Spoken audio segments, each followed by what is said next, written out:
Ledakan rumah mewah di Kota Medan, 2 korban masih terjebak. Tim SAR gabungan berhasil mengevakuasi 1 korban di bawah reruntuhan, sementara 2 orang lainnya masih dalam pencarian.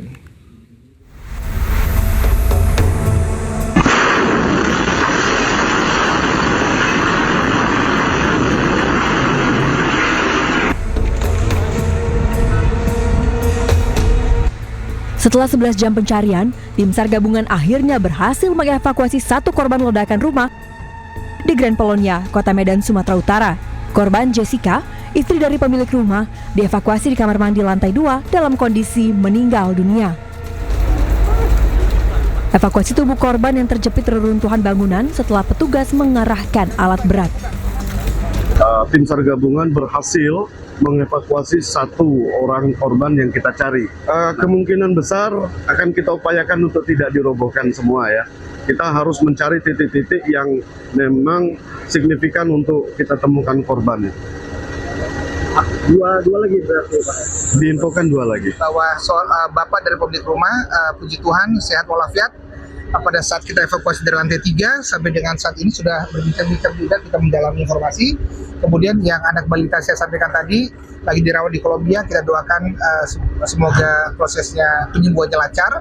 Dan yang ketiga adalah si kurir pengirim paket itu yang tidak ada kaitan dengan kejadian ini, itu juga lagi dirawat di rumah sakit. Sebelumnya, suami dan anak balita korban berhasil dievakuasi dan kini dirawat di rumah sakit.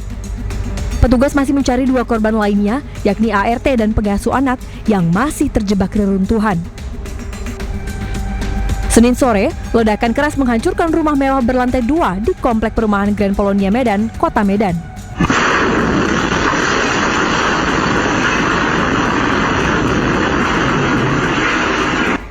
Ledakan terjadi saat sejumlah pekerja sedang merenovasi bangunan. Sejumlah kendaraan ringsek tertimpa reruntuhan bangunan. Beberapa pekerja berhasil menyelamatkan diri. Kecampaknya enggak bang, saya begitu langsung ada suara itu langsung melarikan nih 6 orang. Itu serpian kaca dari sana tembak kemari. Pastinya di dalam itu ada sekitar 4 orang pembantu. Masih di dalam. Selain mencari 2 korban yang masih tertimbun, polisi masih menyelidiki penyebab pasti ledakan. Tim Liputan iNews melaporkan. Pemirsa, pasca ledakan rumah di Komplek Grand Polonia, Kota Medan, Sumatera Utara, tim SAR gabungan melanjutkan pencarian 2 korban yang dipusatkan di lantai 2 rumah. Tim SAR gabungan berjumlah 400 orang yang terdiri dari Basarnas, TNI dan Polri dengan dibantu alat berat terus berupaya masuk ke dalam bangunan yang porak-poranda akibat ledakan. Petugas kesulitan karena akses menuju ke lantai 2 sempit dan lokasi evakuasi yang sangat membahayakan akibat bangunan yang labil. 2 korban hingga saat ini masih terjebak di bawah reruntuhan bangunan.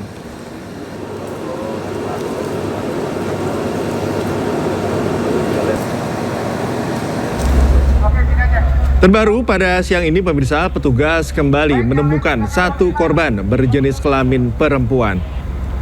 Dengan menggunakan krain, petugas mengevakuasi korban dari dalam rumah yang hancur. Dengan ditemukannya kembali korban, maka total korban meninggal dunia menjadi 2 orang.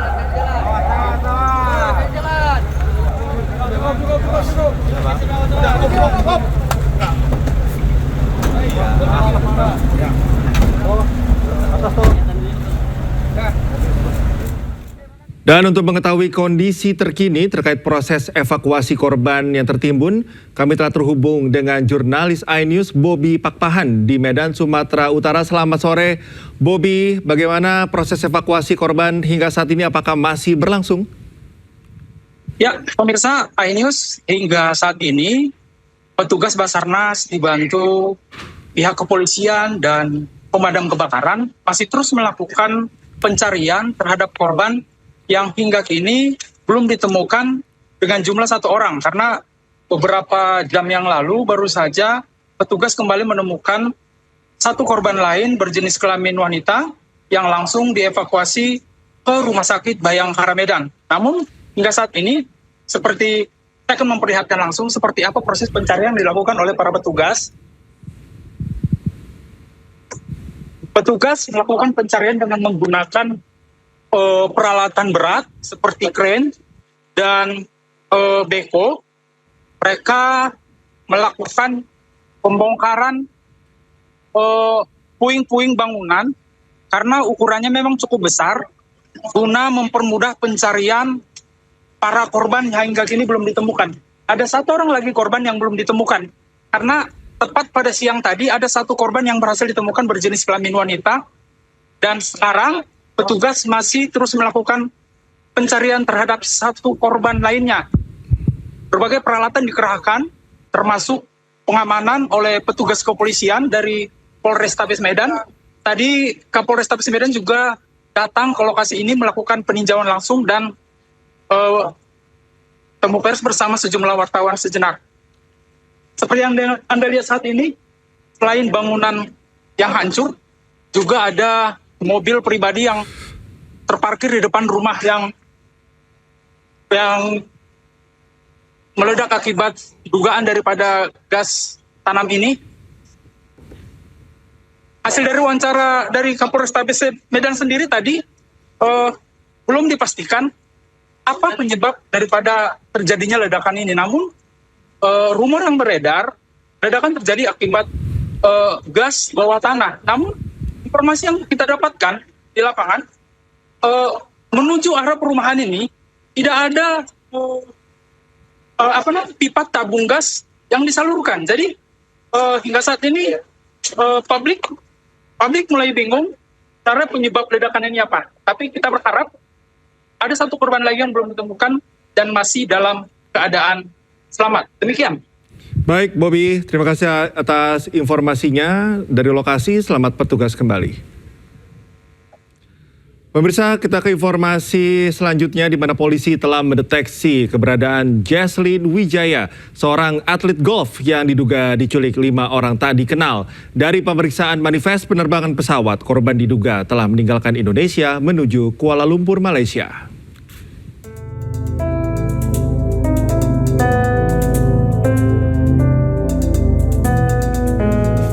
Aparat Reskrim Polres Metro Jakarta Pusat masih melakukan penyelidikan mendalam terkait dugaan aksi penculikan yang dialami seorang atlet golf, Jesslyn Wijaya. Pihak kepolisian telah mendeteksi keberadaan korban yang telah meninggalkan Indonesia. Hal itu diketahui dari pemeriksaan manifest penumpang di mana Jesslyn Wijaya terindikasi terbang ke Kuala Lumpur bersama 2 kerabatnya berinisial EA dan EI. Ketiganya berangkat dari Bandara Ahmad Yani, Semarang, Jawa Tengah beberapa hari lalu. Meski begitu, polisi belum bisa menyimpulkan apakah ada unsur paksaan atau atas keinginan sendiri, mengingat hingga kini belum ada keterangan resmi baik dari korban maupun keluarga. Ada indikasi bahwa yang bersangkutan J ini sudah meninggalkan Indonesia atau terbang berdasarkan manifest yang kami temui melalui Jawa Tengah, Bandara Ahmad Yani, bersama dengan 2 orang yang kami juga ketahui 2 orang tersebut adalah kerabatnya EA dan EI. Sementara rekan korban berinisial NA yang telah membuat laporan resmi ke Polres Metro Jakarta Pusat sempat mengajukan pencabutan perkara pada Minggu 19 Juli kemarin, namun belum dikabulkan oleh pihak penyidik. Dari Jakarta, Rani Sanjaya, iNews melaporkan. Sebelumnya, seorang atlet golf putri diduga diculik saat menghadiri ulang tahun neneknya di restoran kawasan Mangga Besar, Jakarta Pusat. Sejak dilaporkan hilang pada 13 Juli lalu, polisi masih menyelidiki dan meminta keterangan dari sejumlah saksi.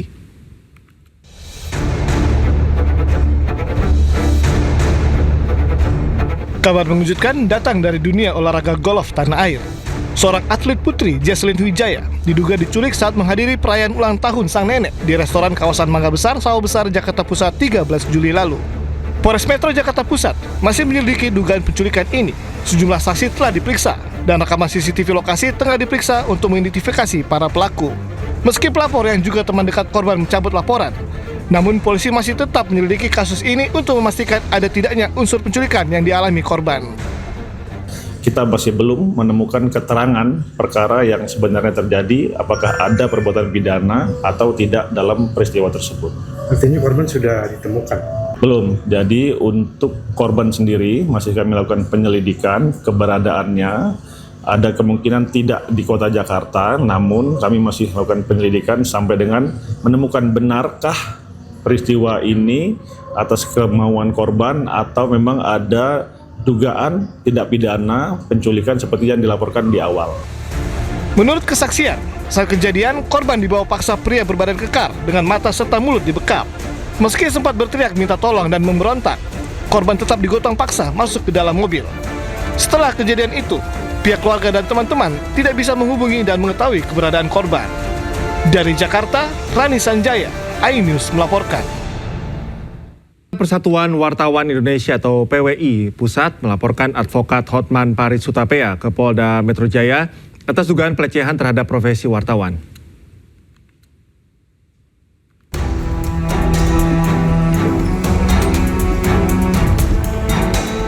Persatuan Wartawan Indonesia atau PWI Pusat menyesalkan pernyataan advokat Hotman Paris Hutapea kepada wartawan saat memberikan keterangan kepada media di lingkungan Kejaksaan Agung. PWI menilai pernyataan tersebut telah merendahkan profesi wartawan yang sedang menjalankan tugas jurnalistik dan berpotensi mencederai semangat kemerdekaan pers sebagaimana dijamin dalam Undang-Undang Nomor 40 Tahun 1999 tentang pers. Direktur Anti Kekerasan Terhadap Wartawan PWI Pusat, Edison Siahaan, mengatakan permohonan maaf Hotman Paris di media sosial tidak menggugurkan dugaan pelanggaran hukum. Kita sangat merespon, sangat menerima apa permohonan maaf itu benar itu. Nah, kita terima dan itu disampaikannya lewat video di Instagramnya ya, disampaikannya. Tetapi kan itu tidak tentu menyelesaikan tindak pidana yang telah dilakukan. Artinya permohonan maaf itu secara manusiawi kita terima. Kita juga kan sebagai insan yang memberikan maaf ya, kita selalu saling memaafkan. Tetapi tindak pidana yang dilakukan itu tidak mengurangi lalu menghilangkan tindak pidana yang dibuat gitu. PWI Pusat tidak mempersoalkan pembelaan hukum yang dilakukan seorang advokat terhadap kliennya karena hal tersebut merupakan hak yang dijamin hukum. Dari Jakarta, Rizky Ihwal, Sutrisno, Adi Supriyatna, iNews melaporkan. Setelah dilaporkan Persatuan Wartawan Indonesia, kini giliran Perkumpulan Media Independen Online Indonesia melaporkan Hotman Paris ke Polda Metro Jaya. Pernyataan Hotman Paris dinilai merendahkan profesi wartawan.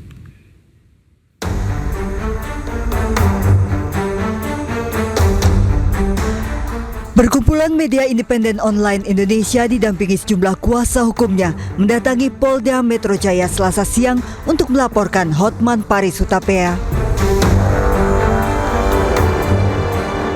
Perkumpulan Media Independen Online MIO Indonesia menyesalkan pernyataan kuasa hukum ex-Jampitsus Hotman Paris Hutapea dalam konferensi pers yang dinilai merendahkan profesi wartawan dan kerja jurnalistik.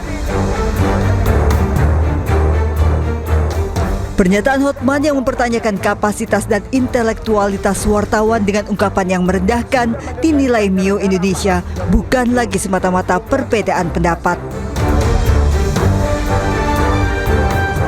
Bahwa profesi wartawan tidak boleh dihina dan direndahkan secara sembarang di ruang publik. Jika ada wartawan yang salah, koreksi. Jika ada berita yang keliru, gunakan hak jawab dan koreksi. Jika ada dugaan pelanggaran kode etik, laporkan melalui mekanisme yang tersedia. Namun jangan menghina profesinya. MIO Indonesia meminta polisi untuk memproses laporan tersebut secara profesional, objektif, transparan, dan sesuai ketentuan hukum. Hotman dilaporkan pasal penghinaan dan menyerang kehormatan orang lain secara lisan, serta undang-undang pers. Dari Jakarta, tim liputan iNews melaporkan. Pemirsa, Dewan Pers mengeluarkan pernyataan tentang tindakan yang bernada merendahkan profesi wartawan. Dewan Pers menyesalkan tanggapan yang dikeluarkan oleh kuasa hukum Febri Adriansyah, Hotman Paris Hutapea, yang seharusnya bisa disampaikan dengan etika yang baik. Satu, menyesalkan sikap advokat Hotman Paris yang menjawab pertanyaan wartawan dengan ungkapan yang bernada merendahkan. Ketidaksetujuan atau ketidaksenangan atas sebuah pertanyaan oleh wartawan hendaknya ditanggapi dengan cara yang lebih rasional dan beretika. Dua, meminta semua pihak untuk menghormati wartawan dalam melaksanakan kerja jurnalistiknya. Seorang wartawan mengajukan pertanyaan adalah untuk menggali informasi, mendengarkan versi narasumber atas sebuah peristiwa yang itu merupakan bagian dari proses jurnalistik yang dilindungi oleh pasal 4 ayat 3. Usai menuai kritik keras atas ucapannya kepada seorang jurnalis, pengacara Hotman Paris Hutapea menyampaikan permintaan maaf kepada wartawan dan organisasi wartawan Indonesia. Sebelumnya, Forum Pemret menyesalkan sikap dan cara pengacara Hotman Paris dalam merespon pernyataan wartawan saat jumpa pers terkait kasus mantan Jampitsus Febri Adriansyah. Seorang kebanggaan dari ini, lihat enggak foto ini, kebanggaan dari presiden. Dan sudah mengembalikan ke negara 430 triliun. Belum lagi transferasi yang begitu besar yang tidak pernah disentuh sebelumnya. Begitu saja dipermalukan. Ada apa? Tanya, makanya malam ini kalian langsung ke Mabes Polri tanya kalau kau bukan pengecut. Ya. Itu dari institusi awal. Apa? Yang keliruan itu berarti berasalnya dari institusi awal. Iya, betul. Udah. Kalau kau punya otak, lu tahu jawabannya. Sudah, titik ya? Ya udah deh, jawaban sendiri lah. Jangan coba-coba. Nanti kau akan tulis menurut Hotman sih. Lu udah tahu jawabannya, ya? Sudah mulai. Forum Pemret menyesalkan sikap dan cara pengacara Hotman Paris Hutapea dalam merespon pertanyaan wartawan saat jumpa pers terkait kasus mantan Jampitsus Febri Adriansyah pada 17 Juli lalu. Dalam keterangan tertulisnya, Ketua Forum Pemret Retno Pinasti menyatakan pilihan kata dan cara Hotman Paris Hutapea dalam merespon pertanyaan wartawan tidak profesional dan merendahkan profesi wartawan yang sedang bekerja.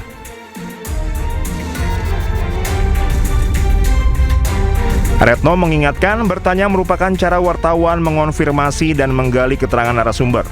Hal itu sebagai bagian proses kerja jurnalistik dan disiplin verifikasi yang profesional dan dilindungi undang-undang. Saya Hotman Paris. Sementara pengacara Hotman Paris Hutapea menyampaikan permintaan maaf kepada wartawan dan organisasi wartawan Indonesia. Kuasa hukum Febri Adriansyah ini menyampaikan permintaan maaf atas ucapannya kepada seorang jurnalis saat konferensi pers terkait kasus mantan Jampitsus Febri Adriansyah. Pernyataan maaf dari saya Hotman Paris sehubungan dengan himbauan Persatuan Wartawan Indonesia PWI dan juga rekan-rekan wartawan lainnya. Dengan ini saya menyatakan maaf sebesar-besarnya atas pernyataan saya pada waktu konferensi pers di kasus mantan Jampitsus. Waktu itu sudah sama-sama emosional, tetap saya menyatakan maaf kepada wartawan tersebut maupun kepada organisasi wartawan di seluruh Indonesia. Karena selama ini juga saya sangat dekat kepada semua wartawan. Sekali lagi, tidak ada niat apapun, cuma karena diberondong dengan dua pertanyaan, yang saya sudah bilang saya tidak bisa jawab karena saya tidak punya kapasitas untuk menjawab. Tapi ditanya lagi sehingga saya jadi emosional. Sekali lagi saya menyatakan minta maaf. Sekian dan terima kasih. Nggak tanya kakekmu lah. Ya udah deh, udah gua nggak tahu. Ya lu udah deh, saya nggak tahu agenda ini. Jangan tanya itu. Udah deh, shut up. Nggak. Saya nggak tahu. Hotman menegaskan tindakannya tidak dapat dibenarkan. Hotman juga kembali meminta maaf atas ucapannya kepada wartawan yang bersangkutan dan organisasi wartawan atas insiden yang terjadi saat konferensi pers tersebut. Tim Liputan Anyus melaporkan. Ada apa? Tanya, makanya malam ini kalian langsung ke Mabes Polri tanya kalau kau. Sementara itu, di luar gedung Kejaksaan Agung, unjuk rasa kembali terlihat. Tuntutannya, masa mendesak Kejaksaan Agung segera menahan Febri Adriansyah. Puluhan mahasiswa melakukan unjuk rasa di depan gedung Kejaksaan Agung, mendesak Kejaksaan Agung segera menahan Febri Adriansyah, memproses perkara secara transparan, serta menolak adanya perlakuan istimewa terhadap ex-Jampitsus tersebut.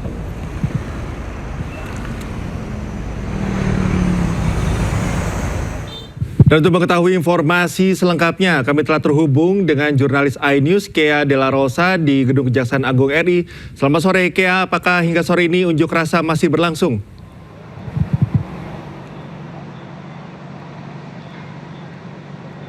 Ya, selamat sore Cikal dan juga pemirsa. Hingga saat ini aksi unjuk rasa sudah selesai. Memang sebelumnya pada pukul 3 sore hingga pukul setengah 5 sore tadi ada kurang lebih 30 mahasiswa dari Universitas Muhammadiyah melakukan aksi unjuk rasanya terkait 3 hal. Yang pertama ialah meminta pihak Kejaksaan Agung untuk segera menahan Febri Adriansyah, yakni mantan Jampitsus yang terjerat dugaan kasus korupsi. Lalu juga perihal kedua yang dimana meminta pihak Kejaksaan Agung melakukan transparansi proses pemeriksaan dan juga penyidikan terkait Febri Adriansyah, dan juga ketiga meminta pihak Kejaksaan Agung tidak melakukan aksi ataupun perlakuan istimewa kepada pihak Febri Adriansyah. Memang saat ini masih berjaga beberapa polisi, lalu juga ada anggota TNI di sekitaran Kejaksaan Agung selepas selesainya kegiatan aksi unjuk rasa yang dilakukan oleh Universitas Muhammadiyah dari pukul 3 sore hingga pukul setengah 5 sore ini.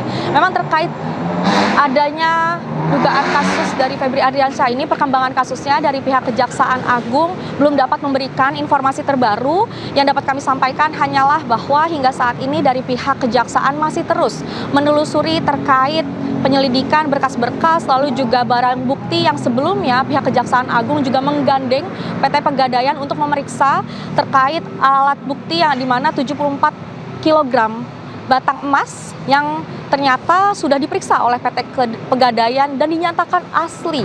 Lalu juga dari pihak Kejaksaan Agung juga masih belum memberikan informasi terkait kapan ataupun tanggal detail pemanggilan dari Febri Adriansyah untuk melakukan pemeriksaan lebih lanjut terkait dugaan kasus korupsi yang melanda Febri Adriansyah hingga saat ini. Lalu juga pada sore tadi, Cikal dan pemirsa, kami juga melihat adanya kuasa hukum dari Don Rito datang ke pihak Kejaksaan Agung, namun kami belum mendapatkan informasi detail karena tadi kami sempat bertanya, namun dari pihak kuasa hukum tidak menjelaskan lebih rinci apa tujuan utama kedatangannya ke Gedung Kejaksaan Agung atau khususnya ke Gedung Bundar Jampitsus di Kejaksaan Agung. Sementara itu Cikal, kembali ke studio. Baik Kea, terima kasih atas informasi Anda. Selamat bertugas kembali. Pemirsa, pelimpahan kasus ex-Jampitsus ke Kejaksaan Agung masih disoroti publik. Menkumham IMIPAS RI Yusril Iza Mahendra angkat suara dan mengajak masyarakat untuk bersama mengawal kinerja Kejagung. Menurut Yusril, KPK memiliki kewenangan mengambil alih penyidikan apabila ditemukan penyimpangan dalam proses penanganan perkara tersebut. Ia menambahkan undang-undang memberikan kewenangan kepada KPK untuk melakukan supervisi terhadap penyidikan perkara korupsi yang ditangani Polri maupun Kejaksaan. Namun karena perkara ini sudah dilimpahkan pada Kejagung, Yusril mengajak masyarakat bersama-sama mengawal penanganan perkara ini dan memberikan kesempatan kepada Kejagung untuk menyelesaikannya. Yusril menegaskan apabila dalam proses penyidikan ditemukan penyimpangan, KPK dapat menggunakan kewenangannya mengambil alih penanganan perkara. Jadi dilanjutkan. Dan sementara satu ini ditahan. Dan KPK juga sementara ini belum perlu mengambil alih penyidikan ini. Memang dia punya kewenangan mengambil alih dengan beberapa syarat. Ya, pertama adalah penyidikan itu berlarut-larut, nggak jelas kemana arahnya. Yang kedua, melibatkan aparat penegak hukum, itu pasti sudah Pak Febri itu adalah penegak hukum. Dan yang ketiga, perkara itu menarik perhatian masyarakat, juga menarik perhatian masyarakat dan di atas 1 miliar. Ya, meskipun diberikan kewenangan seperti itu, tapi... Terkait belum ditahannya ex-Jampitsus Febri Adriansyah, meski statusnya sudah tersangka, Menko Bidang Hukum, HAM, Imigrasi, dan Pemasyarakatan Yusril Iza Mahendra meminta masyarakat bersabar. Berdasarkan KUHP baru, penanganan tersangka hanya dapat dilakukan berdasarkan alasan tertentu.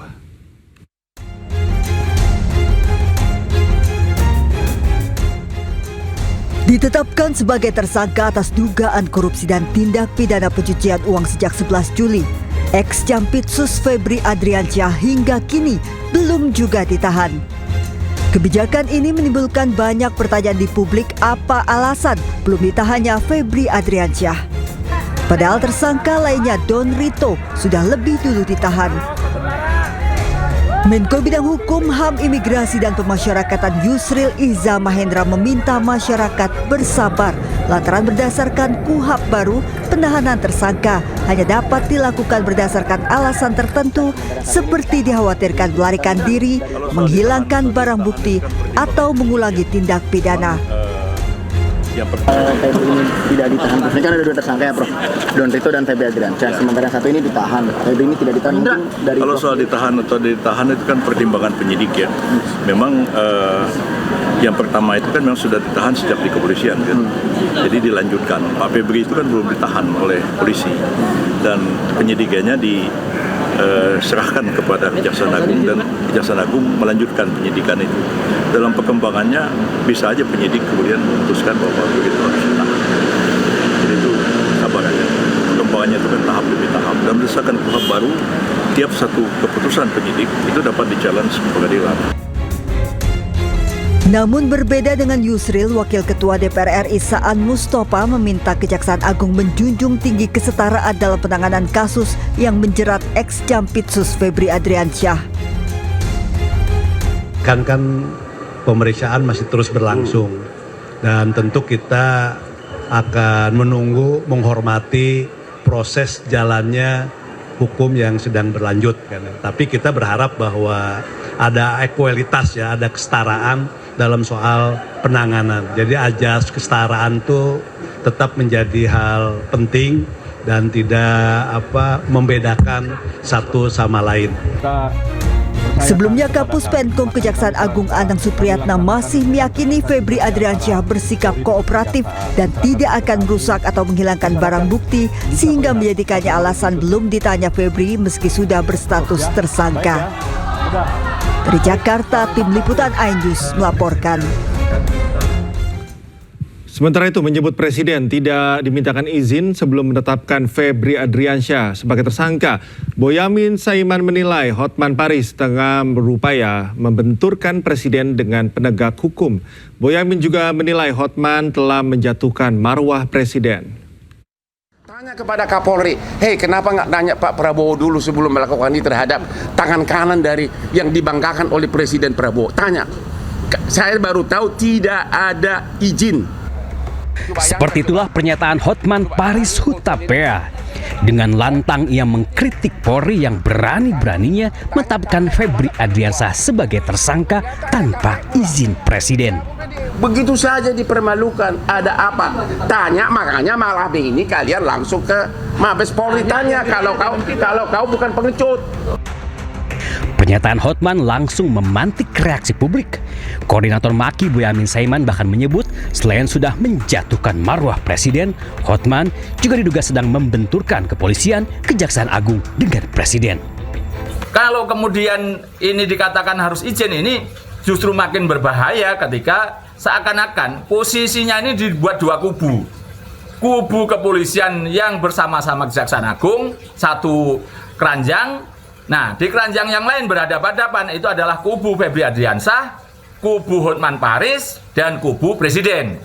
Nah, berarti kan sangat berbahaya.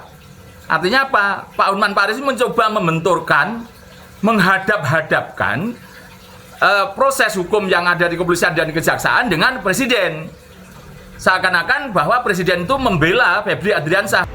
Pendapat lain disampaikan Yudi Purnomo. Ex-penyidik KPK itu menduga Hotman sengaja membawa nama Presiden sebagai strategi untuk menghadapi pemeriksaan penyidik Kejagung. Membawa-bawa nama Presiden adalah strategi ya dari pihak Pak FA melalui pengacaranya karena tentu mereka sudah melihat bagaimana para penyidik kejaksaan mempunyai banyak alat bukti, barang bukti yang kemudian ditanyakan kepada tersangka. Pernyataan kontroversi sang pengacara kondang itu tiba juga di istana. Dengan tegas istana menyebut proses hukum Febri Adriansyah tidak memerlukan izin khusus dari Presiden. Ya, itu kan kita kembalikan ke proses hukum ya. Jangan dikait-kaitkan juga dengan Bapak Presiden. Ex-Jampitsus Febri Ardiansah tersandung 3 mega korupsi sekaligus, yakni piutang di PT Krakatau Steel, pemerasan saksi dan tersangka di PT Asabri, hingga manipulasi pengadaan batubara di PT PLN. Bersama rekannya Don Rito, Febri telah ditetapkan sebagai tersangka, namun hingga kini belum juga ditahan oleh penyidik Kejagung. Tim Liputan iNews melaporkan. Kuasa hukum Febri Adriansyah, Hotman Paris Hutapea, menuding Kapolri tidak meminta izin kepada Presiden Prabowo saat menetapkan Febri Adriansyah sebagai tersangka korupsi. Sementara Mensesnek Prasetyo Hadi meminta Hotman tidak membawa nama Presiden di kasus Febri.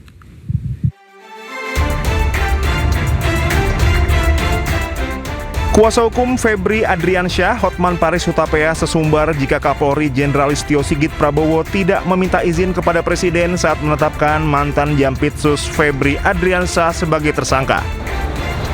Hotman berdalih seharusnya Kapolri meminta izin kepada Presiden saat akan menetapkan Febri sebagai tersangka.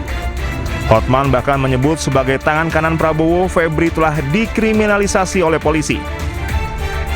Yang paling penting kalian bertanya, kalau Anda punya nyali bertanya, tanya kepada Kapolri, hei kenapa nggak nanya Pak Prabowo dulu sebelum melakukan ini terhadap tangan kanan dari yang dibanggakan oleh Presiden Prabowo. Tanya, saya baru tahu tidak ada izin.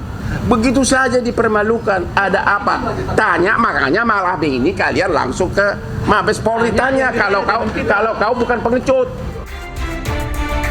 Merespon pernyataan pengacara Hotman Paris Hutapea yang sempat menyinggung posisi Jampitsus Febri Adriansyah sebagai sosok kebanggaan Presiden Prabowo Subianto dan meminta proses hukumnya dikaji ulang, Menteri Sekretaris Negara Prasetyo Hadi menegaskan proses hukum terhadap mantan Jampitsus Febri Adriansyah tidak memerlukan izin khusus dari Presiden. Ya, itu kan kita kembalikan ke proses hukum ya. Jangan dikait-kaitkan juga dengan Bapak Presiden. Ya, sepenuhnya kita kembalikan ke mekanisme hukum yang berlaku. Tapi kalau pemeriksaan memerlukan izin Presiden, pejabat tinggi itu bukan? Saya rasa ya, saya rasa kembali kepada mekanismenya ya. Saya rasa nggak ada juga. Hanya pada saat masih proses pemeriksaan harus izin Presiden itu kan. Prasetyo juga secara tegas membantah anggapan tindakan hukum atau pemeriksaan terhadap pejabat setingkat Jampitsus harus mendapatkan persetujuan atau izin dari kepala negara. Menurutnya, sistem hukum di Indonesia sudah memiliki prosedur tetap yang mandiri. Tim Liputan iNews melaporkan. Gelar Dr. Roy Suryo yang diterbitkan Universitas Negeri Jakarta dilaporkan oleh YouTuber Nusantara dan Gibranisti ke polisi hingga Kemendikti Saintek. Apabila hasil pemeriksaan Roy Suryo terbukti melakukan pelanggaran akademik, maka gelar doktor dirinya terancam dicabut. Inilah ijazah asli yang saya dapatkan dari Universitas Negeri Jakarta sah. Di sini ada embosnya.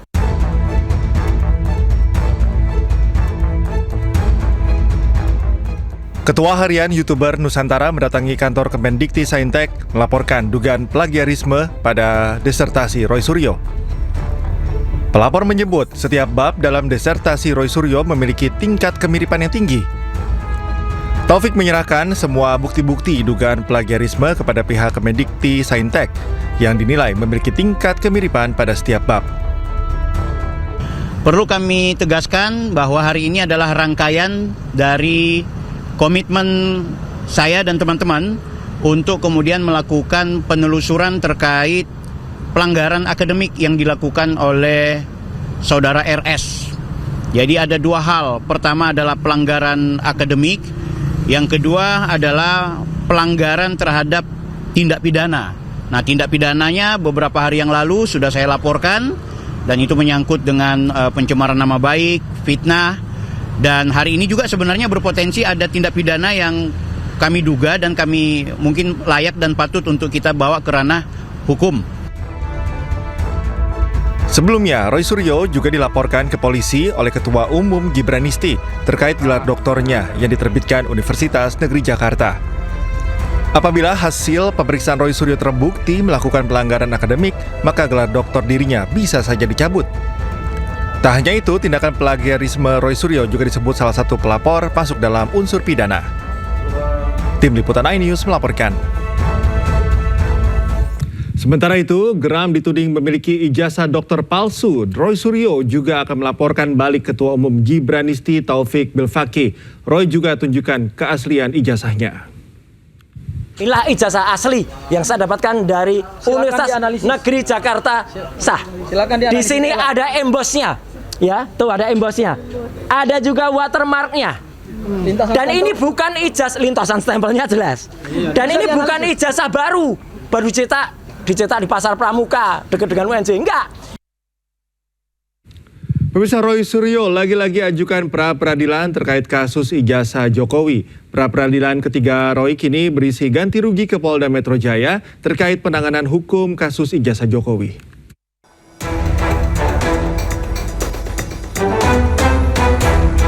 Roy Suryo lagi-lagi ajukan pra-peradilan ke Pengadilan Negeri Jakarta Selatan. Kali ini Roy mengajukan gugatan untuk menuntut ganti rugi ke Polda Metro Jaya terkait penanganan hukum kasus ijazah Jokowi, di mana berhubungan dengan putusan dari pra-peradilan pertamanya. Tak hanya berhenti di pra-peradilan ketiga, Roy Suryo bahkan siap mengajukan pra-peradilan keempat. Apakah kemudian mau lanjut dengan pra-peradilan yang keempat? Karena apa? Karena pra-peradilan yang ketiga sudah kami daftarkan. Dan insya Allah akan bersidang pada hari Selasa tanggal 28 Juli yang akan datang. Dengan materi adalah ganti rugi atas putusan pra-peradilan yang pertama. Nah ini kita bisa uji nanti. Apakah putusan ganti rugi itu akan kemudian diterima atau ditolak? Permohonan pra-peradilan ketiga Roy didaftarkan ke pengadilan pada Rabu 15 Juli 2026 dan teregistrasi dengan klasifikasi perkara mengenai ganti kerugian. Tergugat satu adalah Kapolda Metro Jaya, Direskrimum Polda Metro Jaya, Kasubdit Kamnek, dan tim penyidik.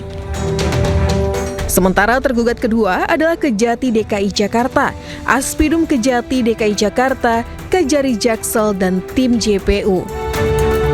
Tim Liputan iNews melaporkan. Pemirsa, kuasa hukum Jokowi, Rifai Kusumanegara, sepakat dengan hakim yang menilai Roy sengaja mengulur-ulur waktu dengan mengajukan gugatan pra-peradilan berjilid-jilid. Sementara Roy Suryo menilai putusan hakim tidak sesuai fakta persidangan dan hanya berdasar asumsi. Pandangan hukum saya di awal bahwa pra-peradilan kedua ini ditujukan sekedar untuk mengulur-ngulur, dan ternyata kenapa ini juga ada dasarnya, karena memang di pasal 160 ayat 3 KUH baru dijelaskan bahwa yang bisa mengajukan pra-peradilan itu harus berstatus sebagai tersangka. Sementara kita ketahui bersama perkara ini kan sudah didaftarkan di pengadilan, dalam arti sudah berstatus sebagai terdakwa.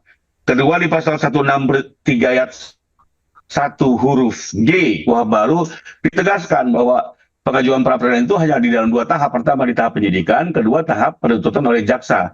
Sehingga jelas secara limitasi hanya bisa diajukan di dalam dua tahap tersebut, dan karena tidak mungkin diajukan di tingkat pengadilan. Yang cukup menarik adalah pertimbangan hakim ini cukup keras ya. Kalau buat saya ini cukup keras sampai menyimpulkan bahwa ditujukan untuk mengulur-ngulur pemeriksaan pokok perkara dan merupakan upaya yang tidak menghormati atau menyalahgunakan lembaga pra-peradilan. Buat saya ini pertimbangan yang cukup keras dari Hakim PN Jakarta Selatan yang seharusnya menjadi perhatian bagi para pihak, termasuk dalam mengajukan upaya pra ketiga. Jadi gini, oke, saya memaklumi apa yang diharapkan karena kan sesuai atau katakanlah senada dengan tadi hakim. Tapi kan yang namanya hakim meskipun tadi dikatakan itu wakil Tuhan dan tidak bisa dianggap salah, tetap kan yang namanya pertimbangan-pertimbangan dan juga putusannya itu masih bisa kemudian kita berikan pandangan atau bahkan bisa kita laporkan kalau itu tidak benar. Kenapa? Karena pertimbangan hakim tadi ya dalam kemudian mewujudkan putusan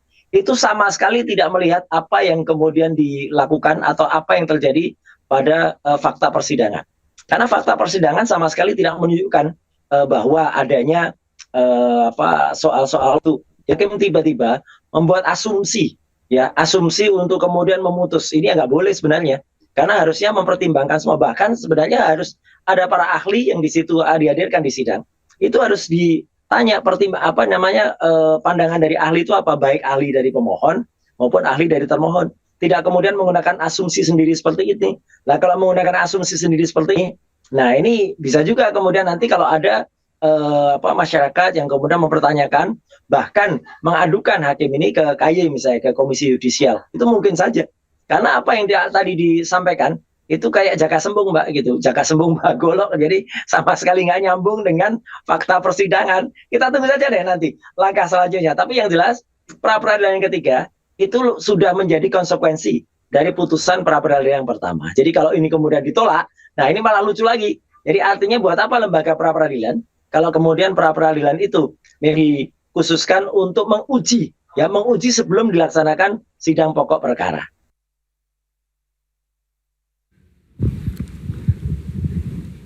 Pemirsa, sejumlah teman kuliah semasa kuliah di UGM diundang bertemu Presiden ke-7 Joko Widodo untuk persiapan sidang.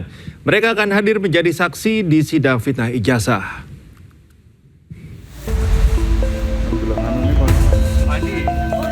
Andi Aswan, Ketua Umum Relawan Militan Gibran Nusantara menyambut sejumlah teman semasa kuliah di UGM Joko Widodo. Senin pagi, 8 orang teman-teman seangkatan Fakultas Kehutanan termasuk Mulyono diundang untuk menemui Joko Widodo di rumahnya di Sumber, Solo, Jawa Tengah. Reuni kecil ini sekaligus persiapan sebelum mereka hadir di sidang fitnah ijazah dengan tersangka Roy Suryo dan Dr. Tifa. Reuni Pak, Anda temannya senang ya Pak ya? Mempersiapkan diri dan rekan-rekan saya seangkatan. 15 teman masa kuliah Jokowi mengkonfirmasi akan hadir dan menjadi saksi di persidangan dugaan fitnah ijazah. Dari Solo, Jawa Tengah, Septiantoro, iNews melaporkan. Pengamat kebijakan publik Bonatua Silalahi mempermasalahkan legalisasi fotokopi ijazah Jokowi. Menurutnya banyak hal yang tak terpenuhi dalam ijazah tersebut.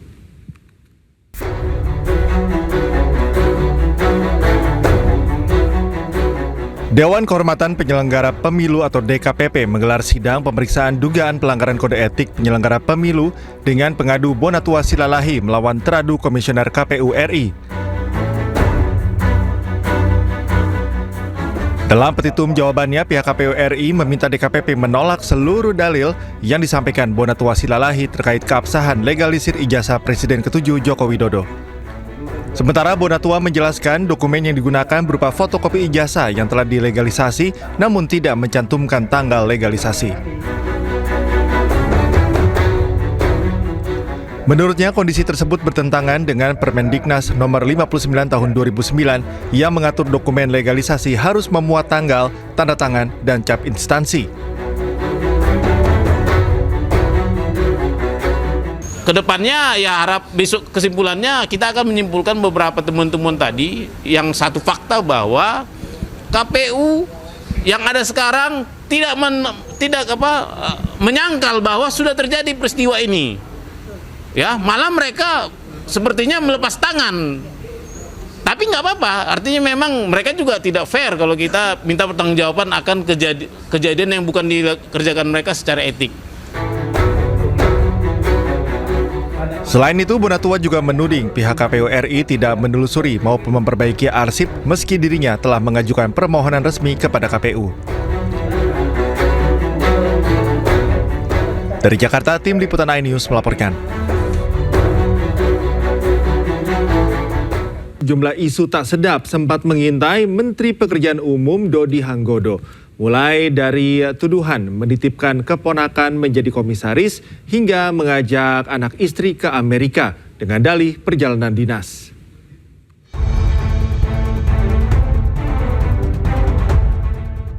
Menteri Pekerjaan Umum Dodi Hanggodo didera sejumlah kabar tak sedap beberapa waktu terakhir. Mulai dari dugaan nepotisme menitipkan keponakan bernama Aisyah Zakiah sebagai komisaris di BUMN PT PP, hingga kabar mutasi ratusan pegawai Kementerian PU usai bocornya surat dinas ke Amerika Serikat yang mencantumkan nama istri dan anaknya. Diklarifikasi soal dua isu tersebut, Dodi Hanggodo tak ambil pusing. Dodi menegaskan ia tak memiliki hubungan keluarga dengan Aisyah. Bahkan ia menantang siapapun yang bisa membuktikan Aisyah Zakiah adalah keponakannya akan diberi hadiah umroh. Pokoknya saya embara, kalau lu bisa buktikan, gue kasih lu umroh. Sak keluarga lu semua. Itu bukan keponakan apa, Pak? Bukan saya embara tuh, gue kasih waktu sebulan. Sementara terkait kabar mutasi ratusan pegawai kementerian, usai bocornya surat dinas ke Amerika Serikat yang mencantumkan nama istri dan anaknya, Dodi Hanggodo menjawab santai. Kalau mutasi itu benar Pak? Mutasi kan biasa aja. Pegawai gue 38.600 masih nggak boleh mutasi ya. Tapi berarti bukan karena isu yang surat bocor? Nah, Pak yang komen. Sebelumnya, Kementerian PU menjelaskan surat dinas yang beredar di publik sebagai syarat kelengkapan visa. Biaya perjalanan anak dan istri menteri ditanggung sebagai biaya pribadi. Tim Liputan iNews melaporkan. Menteri Pekerjaan Umum Dodi Hanggodo merespon kabar dirinya akan dicopot dari jabatannya dalam perombakan kabinet pada Agustus mendatang. Dodi menegaskan bahwa keputusan reshuffle kabinet merupakan kewenangan Presiden Prabowo Subianto. Kabar Bapak dari reshuffle nanti Pak Agustus Pak, itu tanggapannya gimana Pak? Apa ada evaluasi yang dilakukan Pak? Aduh, itu masa gue ngalah-ngalahin presiden, itu hak kerja kita bos. Tapi udah pernah dipanggil Pak untuk evaluasi gitu misalnya Pak? Kalau dipanggil ya sering tiap saat. Tapi nggak ada urusan begituan. Terkait permasalahannya kemarin Pak? Pak, gaya komunikasi Bapak Beralih ke informasi lain, pemirsa, biaya pindah kewarganegaraan naik mulai Agustus 2026. Kenaikan tarif untuk meningkatkan kualitas layanan serta mendukung transformasi digital.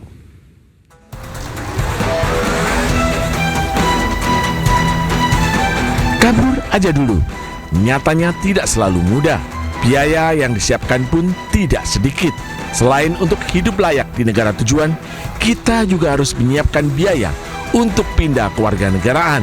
Pemerintah Indonesia menerapkan tarif baru untuk sejumlah layanan kewarganegaraan mulai Agustus 2026. Ketentuan ini diatur oleh Peraturan Pemerintah Nomor 30 Tahun 2026. Bila sebelumnya biaya melepas kewarganegaraan hanya Rp500.000, kini naik menjadi Rp3,5 juta. Sementara untuk biaya melepas kewarganegaraan atas permohonan sendiri naik dari Rp1 juta menjadi Rp5 juta. Pemerintah beralasan tarif ini untuk mendukung transformasi digital. Kualitas layanan pun akan terus ditingkatkan. Dan itu mempercepat semua dengan transformasi digital seperti yang diminta oleh Bapak Presiden. Nah, pemeliharaan alat semuanya itu memerlukan sebuah upaya, effort dari negara agar semua layanan digitalisasi di Kementerian Hukum itu bisa berjalan. Jadi sama sekali itu bukan sesuatu yang memberatkan dan tidak semua berlaku bagi rakyat Indonesia. Hanya orang-orang tertentu, ya, hanya orang-orang tertentu. Indonesia sendiri bukan satu-satunya negara yang menerapkan biaya pelepasan kewarganegaraan. Amerika Serikat menerapkan biaya hingga Rp8 juta. Sementara Jamaika menarik biaya hingga Rp17 juta bagi warganya yang ingin pindah kewarganegaraan. Tim Liputan iNews melaporkan. Ketua DPR RI Puan Maharani berharap tak ada warga negara Indonesia yang memutuskan untuk mengganti kewarganegaraannya. Hal itu disampaikan Puan saat merespon kebijakan pemerintah yang menaikkan tarif permohonan pelepasan status kewarganegaraan Indonesia dari atau mencapai Rp5 juta. Untuk Lemhanas, kami nanti akan meminta penjelasan secara detail di saat masa efisiensi seperti ini dan situasi global seperti ini. Apakah memang dibutuhkan untuk mengirim kepala daerah untuk peningkatan capacity building itu sampai ke luar negeri. Jadi nanti mungkin komisi terkait yang akan meminta penjelasan terkait dengan hal tersebut. Kemudian untuk pembayaran sejumlah uang terkait perubahan kewarganegaraan, ya kami berharap tidak ada WNI yang merubah kewarganegaraannya. Semoga semua warga negara Indonesia tetap cinta Indonesia.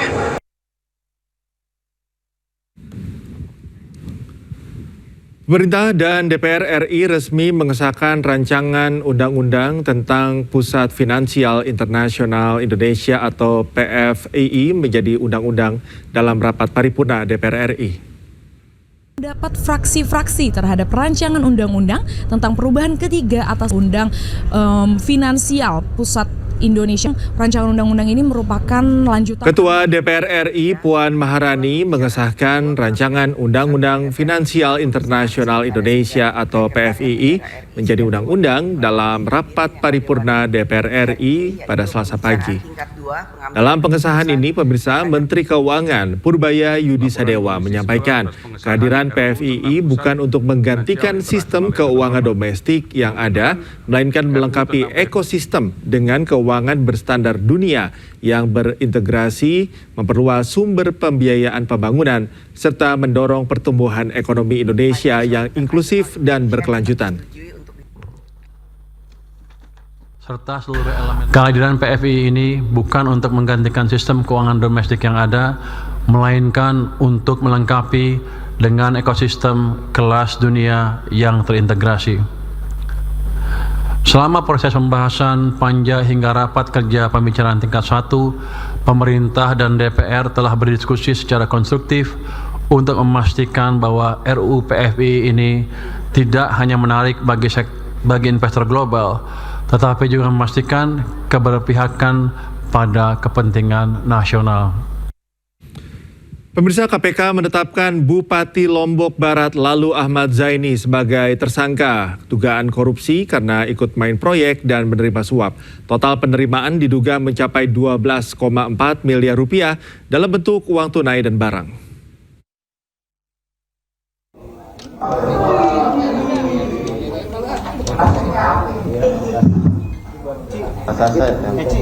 Dalam konferensi pers di gedung KPK, PLT Direktur Penyidikan KPK Ahmad Taufik Hussein mengatakan berdasarkan bukti permulaan yang sah, KPK menaikkan perkara ini ke tahap penyidikan.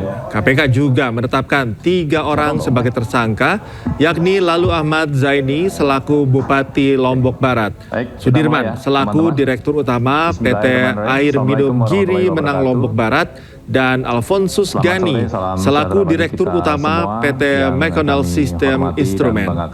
KPK menduga kasus ini berawal dari perintah Bupati Lombok Barat ke Kadis PUPR PKP untuk membantu tersangka Sudirman mendapatkan proyek. Atas proyek yang dimenangkan, Bupati rutin mendapatkan barang, fasilitas, hingga uang tunai. Lengkap terkait tindakan dari uang-uang yang diterima dari hasil proyek tersebut sejumlah 41 miliar oleh SUD melalui CVDKK, diantaranya dialirkan kepada LAZ selaku Bupati sebesar total 10,8 miliar. Ini yang kemudian diketahui selaku kepala daerah ini terafiliasi dengan perusahaan-perusahaan tadi CVDKK. Bahwa selain dugaan konflik kepentingan dalam pengadaan barang dan jasa di Dinas PUPR dan dinas-dinas lainnya, LAZ juga diduga menerima sejumlah uang, barang ataupun fasilitas dari saudara ALG selaku Direktur Utama PT MSI yang merupakan vendor dari PT AMGM yang merupakan perusahaan air minum daerah di Lombok Barat. Sementara itu, Menteri Dalam Negeri Tito Karnavian mengaku prihatin atas kembali terjadinya operasi tangkap tangan atau OTT yang menjerat Bupati Lombok Barat Lalu Ahmad Zaini. Pernyataan itu disampaikan menyusul OTT yang dilakukan Komisi Pemberantasan Korupsi di Kabupaten Lombok Barat, Nusa Tenggara Barat. Ya, saya prihatin, ada kepala daerah kita sudah berikan retreat, ya, kemudian nanti pembekalan awal, kemudian juga sudah dibuatkan sistem keuangan untuk transparan, kemudian juga pembinaan-pembinaan sudah dilakukan, pernah dikumpulkan juga oleh Bapak Presiden di Sentul. Masih terjadi juga, kita kan nggak bisa, pertama mereka memang dipilih rakyat ya, rekrutmennya. Yang kedua, kembali ke integritas masing-masing orang. Bupati Lombok Barat Lalu Ahmad Zaini terjerat korupsi pengadaan barang jasa Dinas PUPR PKP. Kasus ini menambah panjang daftar kepala daerah yang terlibat korupsi.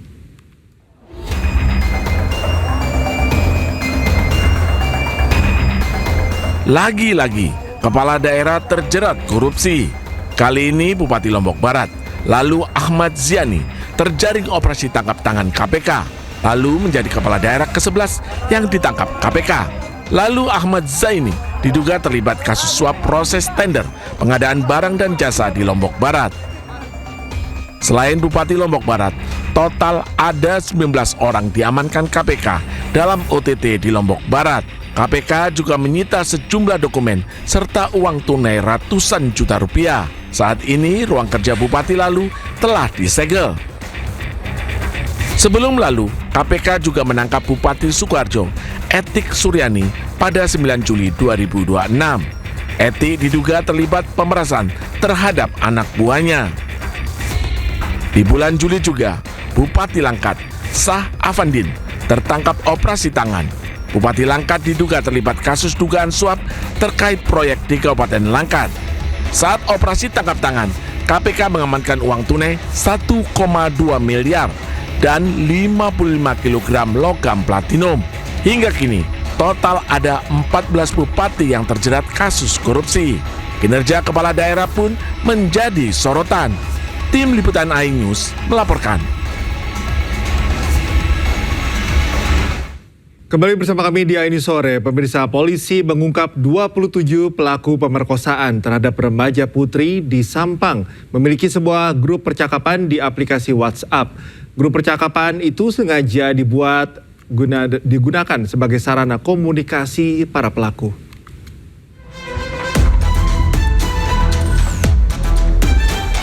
Kasus pemerkosaan 27 pria terhadap remaja putri 15 tahun di Kabupaten Sampang, Jawa Timur terus diusut polisi. Polisi mengungkap adanya grup percakapan di aplikasi WhatsApp yang beranggotakan para pelaku.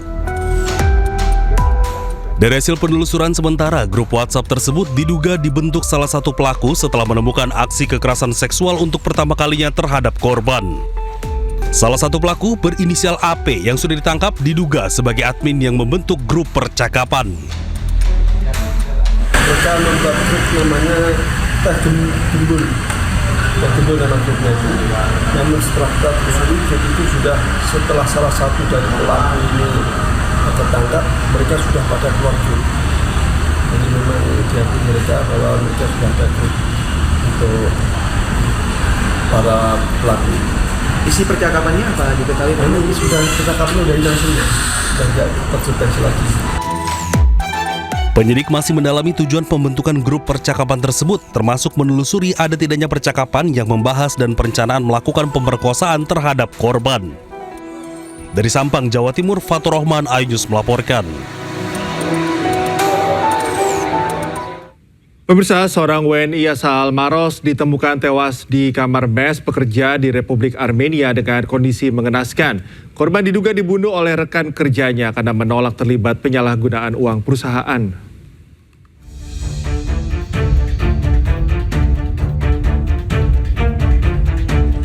Valen Alexi Tamboto, WNI asal Kabupaten Maros, Sulawesi Selatan, ditemukan tewas mengenaskan dalam kamar mes pekerja di kota Yerevan, Republik Armenia. Informasi tewasnya pria 24 tahun ini didapat keluarga dari rekan kerja setelah korban tidak dapat dihubungi dan tidak keluar kamar sejak libur. Rekan-rekan kerja korban membuka kamar menggunakan kunci cadangan, menemukan korban tewas dengan kondisi mulut, leher, tangan, dan kaki terlakban. Korban baru bekerja 3 bulan sebagai staf marketing IT konsultan, diduga dibunuh rekan kerja sesama WNI karena menolak penyalahgunaan dana perusahaan. Informasi tambahan dari rekan-rekan kerjanya, mereka bilang setelah mereka dengar, mereka bilang dari beberapa informasi itu dari terduga pelaku ya, mereka ada upaya untuk penggelapan dana perusahaan. Keluarga masih menunggu informasi resmi proses pemulangan jenazah dari KBRI dan berharap pemerintah mempercepat pemulangan jenazah serta meminta agar para pelaku dihukum setimpal. Dari Kabupaten Maros, Sulawesi Selatan, Wahyu Ruslan, iNews melaporkan. Beralih ke informasi lain, pemirsa, Barreskrim Polri membongkar peredaran vape merek Yakuza yang mengandung narkotika di apartemen di Jatinegara, Jakarta Timur. Dari 3 tersangka, 2 diantaranya adalah wanita.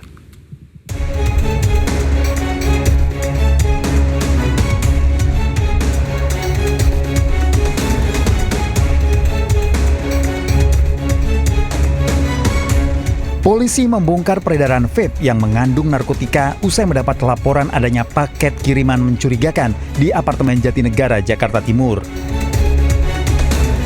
Di apartemen tersebut, polisi menangkap tersangka Kayla Gebi Maharani yang diperintah tersangka Steven untuk mengambil paket.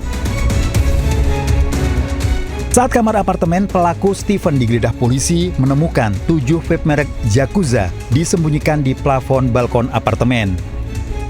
Disita barang bukti 10 bungkus vape mengandung etomidate serta 7 vape merek Yakuza positif mengandung MDMA. Di lokasi yang sama, polisi menangkap tersangka Meisha yang membeli vape tersebut. Tersangka M dan R berperan sebagai pemasok, sedangkan tersangka R berperan sebagai pengecer yang menjual vape etomidate melalui media komunikasi WhatsApp dengan harga jual berkisar antara 3.500.000 hingga 4 juta per pot. Tersangka KGM berperan sebagai kurir yang mengambil paket dari Medan. Para tersangka dijerat pasal berlapis Undang-Undang Narkotika dan terancam lebih dari 5 tahun penjara. Polisi masih mengembangkan kasus ini untuk mengungkap jaringan peredaran vape yang mengandung narkotika. Dari Jakarta, Helmi Sajangbati, iNews melaporkan. Kita ke informasi selanjutnya, pemirsa. Seorang siswa calon prajurit TNI ditemukan tewas di dekat markas Rindam 1 Bukit Barisan di Kota Pemantang, Siantar, Sumatera Utara. Seorang siswa calon prajurit TNI yang menjalani pendidikan pertama Tamtama ditemukan tewas di sekitar pinggiran sungai tak jauh dari markas Rindam 1 Bukit Barisan, Kota Pemantang, Siantar, Sumatera Utara.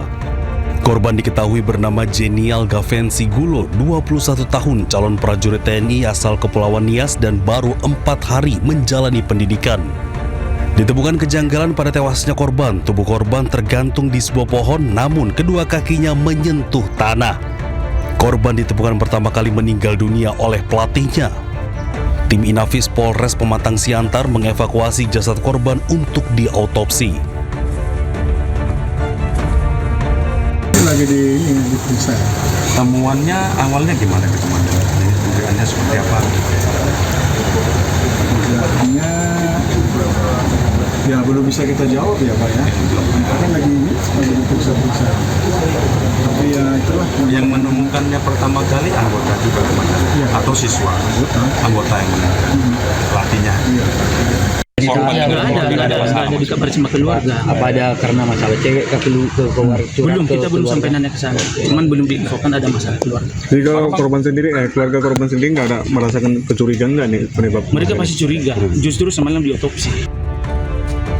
Keluarga yang curiga dengan tewasnya korban meminta pihak TNI agar transparan dalam penyampaian hasil otopsi dan penyelidikan.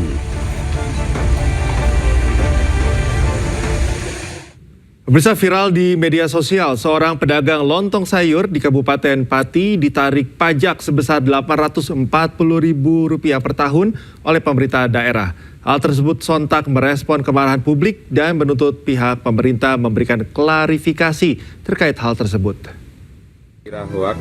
Ini pajak kemarin untuk warung samping bengkel saya.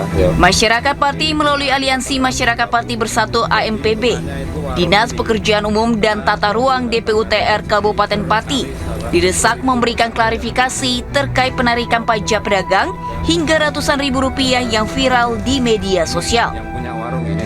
Pasalnya, hal tersebut sangat membebani masyarakat bawah, khususnya para pedagang kecil.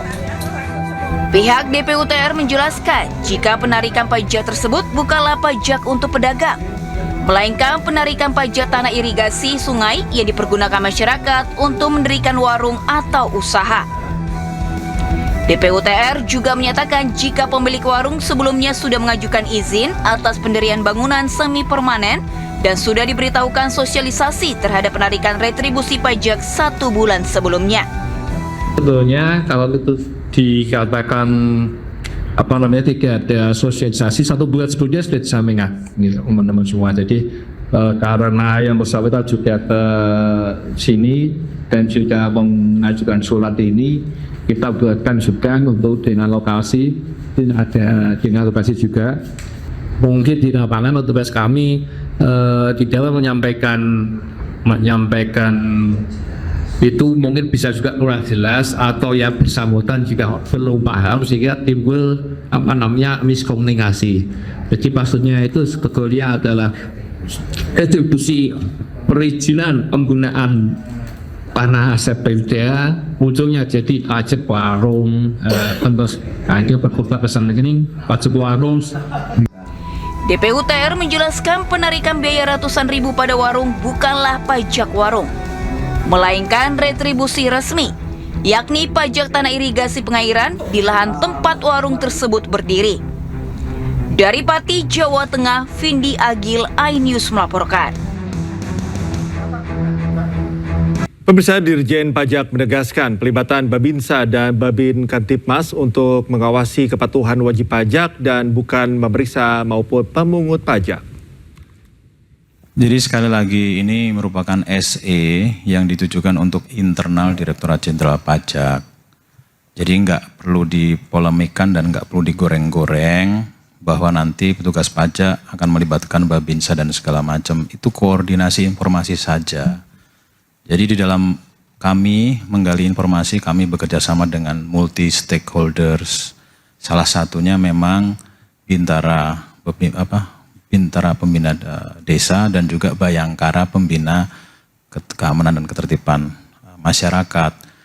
Jadi perangkat desa dan segala macam itu berkoordinasi dengan kita, bukan mereka kemudian dinarasikan merupakan pelaksana pemeriksaan maupun pemungutan pajak, sama sekali tidak. Jadi kehadiran di sana itu mendukung koordinasi bersama. Itu pun bukan senjata yang utama. Ini jangan sampai menimbulkan ketidakpercayaan kepada masyarakat, karena kan beberapa waktu lalu pemerintah meminta kesadaran dari semua masyarakat untuk melaporkan pajaknya secara mandiri. Namun sekarang dilakukan hal tersebut. Jadi ini memang nanti di komisi terkait kami.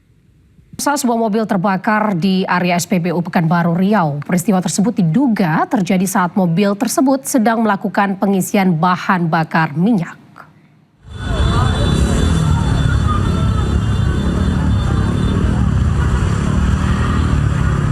Ini Bang, izin Bang. Saya juga pemenambangnya. SPBU Harapan. Beginilah kepanikan warga saat sebuah mobil terbakar di area SPBU di Jalan Hang Tua, ujung Kecamatan Tenayan Raya, Pekanbaru, Selasa malam. Kebakaran diduga terjadi saat sebuah mobil tengah mengisi bahan bakar minyak. Terdengar suara letupan dari bagian bawah mobil yang disertai dengan percikan api.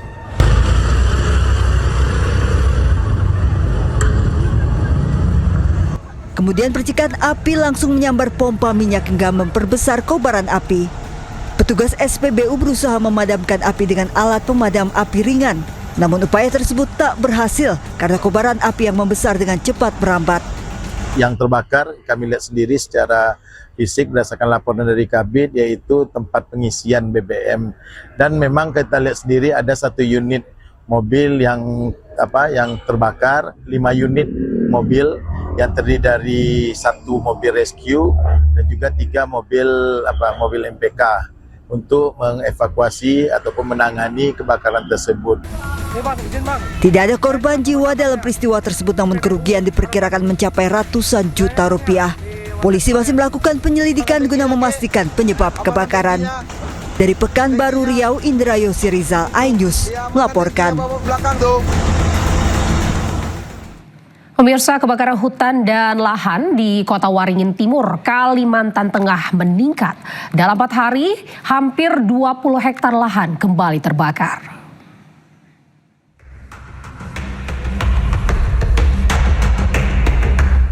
Badan Penanggulangan Bencana Daerah BPBD Kota Waringin Timur berupaya memadamkan kebakaran lahan hutan. Hingga pertengahan bulan Juli ini, lahan yang terbakar mencapai 171,39 hektar, meningkat hampir 20 hektar hanya dalam waktu 4 hari terakhir. Jumlah kejadian kebakaran hutan bertambah dari 72 menjadi 84 kejadian. Sedangkan titik panas meningkat dari 372 menjadi 412 titik. Kondisi kebakaran hutan berpotensi semakin memburuk jika tidak diantisipasi sejak dini. Masih on fire di dalam gambut. Kita sampai membentang selang itu 26 kali 30 meter ya, kurang lebih sekitar 750 meter. Dan itu sudah merusak 1 unit pompa itu.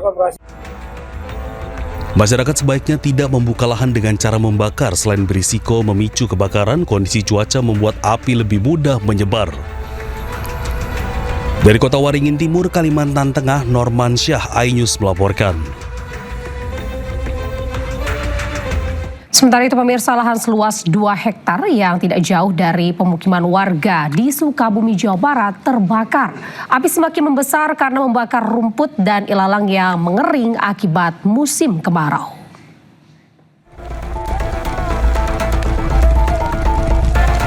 Kobaran api dengan cepat membakar lahan seluas 2 hektar di Kampung Babakan, Desa Munjul, Kabupaten Sukabumi, Jawa Barat. Kencangnya tiupan angin dan banyaknya rumput yang mengering membuat api kian membesar hingga mendekati pemukiman warga dan proyek jalan tol Bocimi. Petugas gabungan dari BPBD dan pemadam kebakaran diterjunkan ke lokasi untuk memadamkan api. Api padam 30 menit kemudian. Kadang warga masyarakat itu yang akan berkebun gitu Pak, yang berkebun atau ada yang iseng atau ketidaksengajaan atau apapun itu. Jadi sehingga apinya tidak cukup terkendali kalau toh memang tidak dipadamkan. Tapi yang dikhawatirkan itu apinya yaitu yang tidak memang terkendali sehingga merambat atau mendekati ke pemukiman warga yang terdekat. Penanganan untuk sementara petugas damkar Cibadak kalau tidak salah sudah ke lokasi dan beberapa titik, 1 dan 2 titik sudah bisa dipadamkan. Api diduga berasal dari aktivitas pembakaran untuk membuka lahan. Warga diimbau waspada dan tidak melakukan tindakan yang memicu terjadinya kebakaran hutan dan lahan. Dari Sukabumi, Jawa Barat, Budi Setiawan, iNews melaporkan. Kabut asap yang melanda sebagian wilayah kota Banjarbaru, Kalimantan Selatan mulai berdampak ke transportasi udara. 6 penerbangan di Bandara Syamsuddin Nur ini harus ditunda karena asap menutupi wilayah bandara.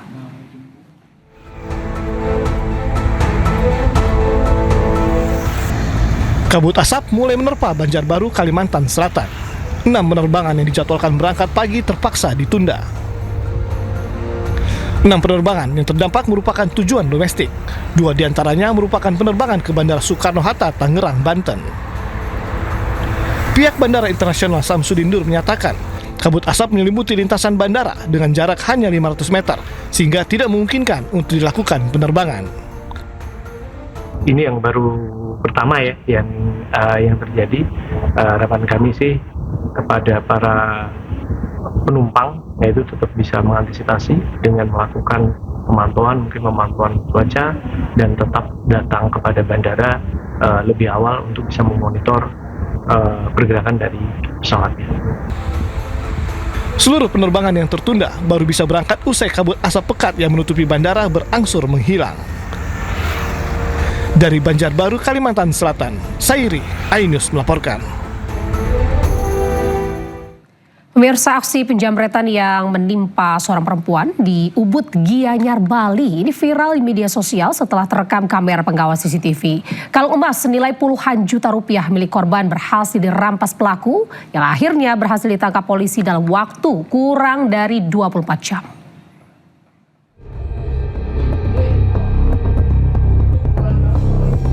Aksi penjamretan terjadi di Jalan Raya Kengetan, Desa Singakerta, Kecamatan Ubud, Kabupaten Gianyar, Bali, dan terekam kamera pengawas hingga viral di media sosial.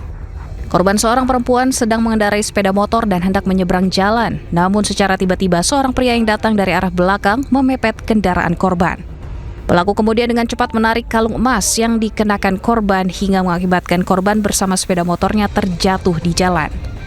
Setelah berhasil merampas kalung tersebut, pelaku melarikan diri. Akibat kejadian, korban mengalami luka memar pada bagian tangan dan lutut, serta nyeri pada leher. Sedangkan kerugian materi ditaksir mencapai 46 juta rupiah lebih. Menerima laporan, Satreskrim Polres Gianyar bersama unit Reskrim Polsek Ubud segera melakukan olah tempat kejadian perkara dan penyelidikan. Berdasarkan hasil penyelidikan, petugas berhasil mengidentifikasi pelaku berinisial NAW warga Kabupaten Badung. Pelaku ditangkap kurang dari 24 jam setelah kejadian. Dari tangan pelaku, polisi menyita 1 unit sepeda motor yang digunakan saat beraksi, 1 kalung emas hasil kejahatan, 1 telepon genggam, uang tunai, helm, pakaian, serta sejumlah barang bukti lain. Yang dengan korban seorang wanita pada saat mengendarai sepeda motor di depan perusahaan batu ya. Dengan adanya informasi tersebut, korban telah melapor ke Polsek Ubud. Dengan respon cepat, jajaran unit Reskrim Polres Gianyar bersama Polsek Ubud melakukan olah TKP dan meningkatkan ke penyelidikan terhadap peristiwa tersebut dengan melakukan pemeriksaan para saksi. Dan tidak sampai 24 jam, sudah ada tanda-tanda sebagai pelaku sudah dapat diamankan oleh jajaran Satreskrim. Pelaku diketahui merupakan seorang residivis dalam kasus pencurian. Saat ini pelaku beserta seluruh barang bukti telah berada di Mapolres Gianyar untuk menjalani proses hukum lebih lanjut. Pemirsa, pertaruhkan nyawa seorang wanita pegawai agen BRI Link di Sukabumi, Jawa Barat ini gagalkan aksi perampokan di tempatnya bekerja. Korban luka terkena senjata tajam.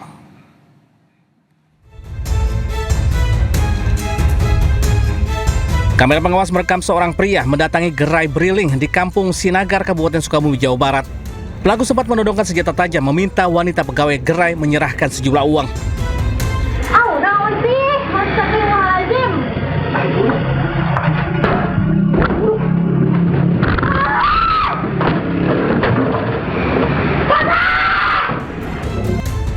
Namun aksinya tak berjalan mulus. Korban justru berteriak dan melawan sehingga terjadi keributan di dalam gerai. Pelaku pun akhirnya melarikan diri dengan sepeda motornya. Sementara korban yang masih syok segera menutup pintu untuk mengantisipasi pelaku kembali. Akibat kejadian tersebut, tangan korban terluka akibat terkena senjata tajam yang dibawa pelaku. Dia juga enggak yang begitu, cuman dia udah nyodorin senjatanya. Jangan teriak. Terus jangan teriak, masukin uang. Oh gitu? Dia nyuruh masukin uang. Masukin uang. Kejadian perampokan tersebut telah dilaporkan korban ke polisi. Korban berharap petugas kepolisian lebih intens meningkatkan patroli agar kejadian serupa tak terulang kembali. Dari Sukabumi, Jawa Barat, Budi Setiawan, Anyus melaporkan. Pemirsa, sopir truk mengeluhkan macetnya ruas jalan Cakung Cilincing di Jakarta Timur. Kemacetan panjang ini membuat sopir terjebak berjam-jam.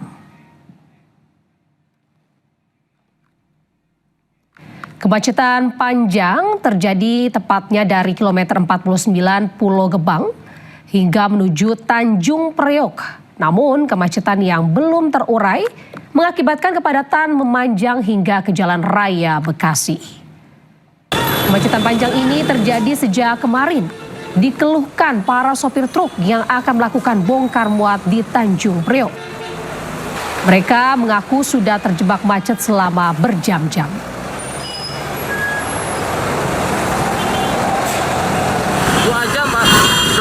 Abang dari mana mau kemana?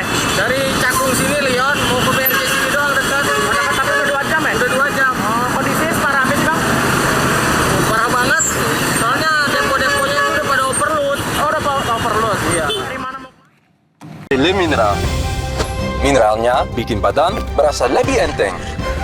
Le Mineral dari pegunungan terpilih mengandung mineral alami baik untuk tubuh. Segernya dapat, sehatnya juga dapat. Le Mineral. Minum Hydro Plus, jaga fokus tetap tajam. Taklukkan setiap tantangan. Jadilah legenda baru. Hydro Plus Sirkuit Nasional. Beneran maksimal atau cuma katanya? Biji kopi disangrai sesuai ukuran, bikin aroma dan rasa maksimal. Kopi Tubruk Gajah, terbukti benar-benar kopi. Saya pilih Le Mineral. Mineralnya bikin badan berasa lebih enteng. Le Mineral dari pegunungan terpilih mengandung mineral alami baik untuk tubuh. Segernya dapat, sehatnya juga dapat. Le Mineral. Yuk mulai gerakan 30 menit main di luar dengan perlindungan UFO 24/7. Tumbuhkan percaya diri anak. Ajak bergerak untuk kesehatan dan perkuat bonding keluarga. Nuvo mengucapkan Selamat Hari Anak Nasional. Wingscare. Beneran maksimal atau cuma katanya? Biji kopi disangrai sesuai ukuran, bikin aroma dan rasa maksimal. Kopi Tubruk Gajah, terbukti benar-benar kopi. Mau kaldu yang gurih mantap? Gak cuma mau, aku butuh yang makin mantap. Aha, kamu butuh Royco baru, formula ayam kampung. Paduan ayam kampung dan 6 jenis rempah pilihan. Bikin kaldu gold standar. Gurih mantap! Segernya kelewatan. Baru, teh lemon madu. Lemon tea yang gak asem, manisnya smooth. Dari Wings Food, ini lemon tea favoritku. Beda dari yang lain. Ya lagi. Rasa lemon tea senyeger ini. Buruan cobain teh lemon madu. Segernya kelewatan dari Wings Food. Yuk mulai gerakan 30 menit main di luar dengan perlindungan UFO 24/7. Tumbuhkan percaya diri anak. Ajak bergerak untuk kesehatan dan perkuat bonding keluarga. Nuvo mengucapkan Selamat Hari Anak Nasional. Wingscare. Faktanya, teh itu ahli menghadirkan kebaikan yang melindungi. Yang benar-benar mengerti segala kebaikan teh, Sosro ahlinya. Tea is good. Sosro, ahlinya teh. Mie sedap pilihan saya, favorit semua. Flavor you want in a noodle. Sedapnya berkualitas, bold, rich, in every slurp. Mie sedap goreng, kuyuknya sedap banget. Mie sedap soto, koreanya gurih. This hits. One slurp and you'll get it. Mie sedap Korean spicy chicken with seaweed crunch. Pedas banget. Taste that brings people together. Wow, cobain aja mie sedap. Favorit saya, favorit semua dari Wings Food. Good Day Cappuccino aja. Foamnya creamy, tebal. Choco granulnya nikmat. Dingin atau panas, manisnya pas, serunya gak ada batas. Good Day Cappuccino, enaknya bikin good day. Saat demam bola melanda, Snack Attack merajalela. Bawa pulang Pepsodent Best Defender Limited Edition. Untuk sehat, perlu 2 liter air per hari. 321 Aku Viva. Kemurnian optimal dari 7 tahap nanopurifikasi. Minum 3 botol, langsung dapat 2 liter air. Bikin 1 harian, sejuk banget. Untuk tubuh lebih sehat, Aku Viva dari Wings Food. Yuk mulai gerakan 30 menit main di luar dengan perlindungan UFO 24/7. Tumbuhkan percaya diri anak. Ajak bergerak untuk kesehatan dan perkuat bonding keluarga. Nuvo mengucapkan Selamat Hari Anak Nasional. Wingscare. Good Day Cappuccino aja. Foamnya creamy, tebal. Choco granulnya nikmat. Dingin atau panas, manisnya pas, serunya gak ada batas. Good Day Cappuccino, enaknya bikin good day. Mie sedap pilihan saya, favorit semua. Flavor you want in a noodle. Sedapnya berkualitas, bold, rich, in every slurp. Mie sedap goreng, kuyuknya sedap banget. Mie sedap soto, koreanya gurih. This hits. One slurp and you'll get it. Mie sedap Korean spicy chicken with seaweed crunch. Pedas banget. Taste that brings people together.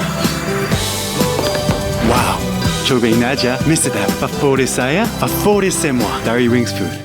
Bukan sekedar air pegunungan, Pristine 8,6 Plus dengan teknologi nomor 1 Jepang yang dapat memecah molekul, bantu cepat menghidrasi tubuh. Pristine 8,6 Plus, canggih airnya, beda manfaatnya. Cappuccino aja, foamnya creamy, tebal. Choco granulnya nikmat. Dingin atau panas, manisnya pas, serunya gak ada batas. Good Day Cappuccino, enaknya bikin good day. Aku Jahira, jahe merah terbaik. Hangatku tahan lebih lama. Yang terasa penuh menjadi lega. Aku Jahira, aku pengendali angin, aku bejo, jahe merah. Nikmati mie goreng ala chef di rumah. Mie sedap goreng ala Chef Devina. Minyak kenyal dan pipih bikin beda. Ada sambal merahnya. Aku tambahin sayuran dan kremesan Creole. Taste like chef, sesimpel itu. Mie sedap goreng ala Chef Devina dari Wings Food. Beneran maksimal atau cuma katanya? Biji kopi disangrai sesuai ukuran, bikin aroma dan rasa maksimal. Kopi Tubruk Gajah, terbukti benar-benar kopi. Cuma smartfriend yang punya non-stop kuota. Aman-aman, smartfriend ada di mana-mana. Smartfriend jagoan sinyal se-Indonesia. Wah, Isoplas Coco, minuman isotonik seenak kelapa Thailand. Manis, seger, excellent hydration. Mau? 7 ionnya cepat diserap. Hidrasi cepat, jaga performa. Isoplas Coco, cobain dari Wings Food. Anda kembali di iNews Sore pemirsa. Kondisi di Selat Hormuz terus memanas. Kali ini Iran diduga menyerang kapal komersial Saudi yang mencoba melintasi perairan Oman.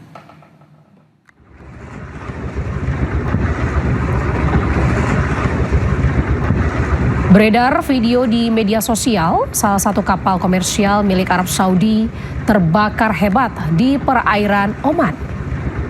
Menurut laporan maritim awal dari UKMTO, ruang mesin sebuah kapal terbakar di 8 mil barat laut Khumzar, Oman.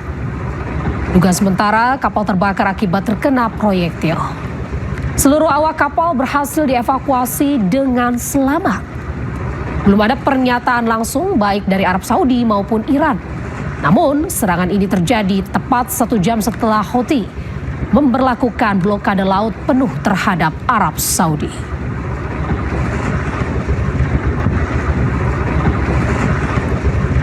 Pemirsa, IRGC merilis rekaman rudal Khaibar Sekhan dalam operasi Nasr 2. Rudal ini juga menargetkan militer AS di kawasan Timur Tengah.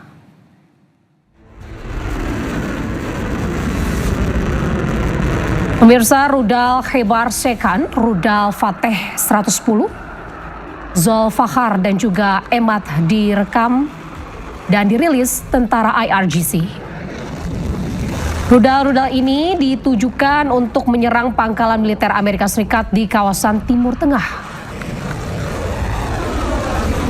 Tentara IRGC meluncurkan serangan gelombang 21 dan 22 operasi Nasr 2. Mereka menyebut serangan ini merupakan serangan taktis presisi. Sebelumnya juga rudal-rudal Iran telah menargetkan Camp Al-Udairi dan juga bangunan tentara Amerika di pangkalan udara Kuwait.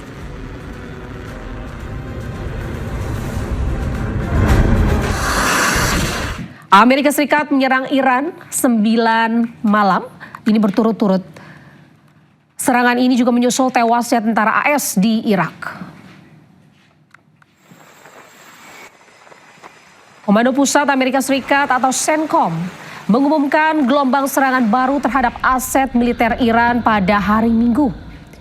Serangan rudal dan jet tempur AS menargetkan pertahanan udara, pengawas pantai, maritim, serta peluncuran rudal dan drone Iran. Washington telah melakukan serangan berulang kali di wilayah Iran pekan ini, serta memberlakukan kembali blokade laut yang menargetkan kapal-kapal yang berlayar dari dan ke pelabuhan Iran.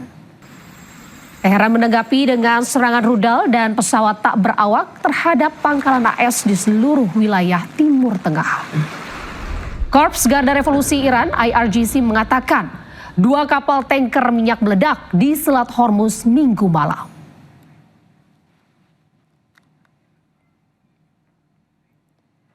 Pemirsa, Iran terus melancarkan serangannya ke sejumlah situs-situs Amerika Serikat yang berada di kawasan. Iran juga menargetkan pesawat angkut militer C-17, ini pesawat komando dan juga rudal kendali.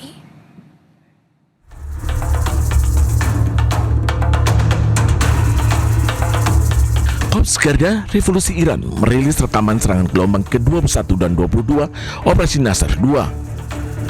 Rudal-rudal diluncurkan dari sejumlah lokasi menuju situs-situs militer Amerika Serikat yang berada di Timur Tengah.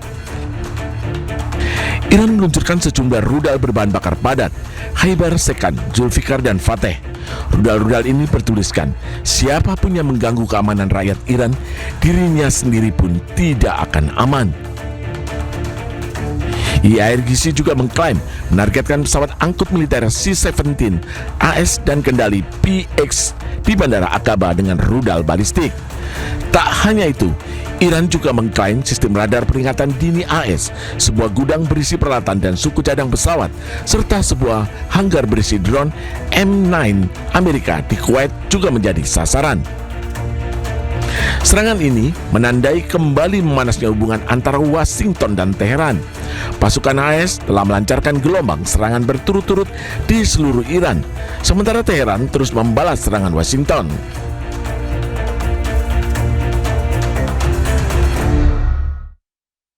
Juru bicara Kementerian Luar Negeri Iran menyatakan bahwa Teheran ini telah menerima usulan dari para mediator mengenai negosiasi dengan Washington. Setelah eskalasi terbaru dalam konflik dengan AS melalui Kemenlu, Iran juga menyatakan bahwa kesepakatan hanyalah tinta di atas kertas tanpa adanya komitmen. از طرف میانجی‌ها به ما اعلام شده، ما این رو دریافت کردیم. اما الان در مورد جزئیاتش من اجازه بدید که دیگه ورود نکنم، ولی اصل موضوع که در این روزها هم دستگاه دیپلماسی فعال بوده و هم ایده هایی از طرف برخی از میانجی‌ها به ما واصل شده، بله تایید. در مورد جنایت میناب هیچ شکی در مورد این که این اقدام وحشیانه توسط آمریکا آمدانه انجام شده وجود نداره، خودشون هم به خوبی میدونن.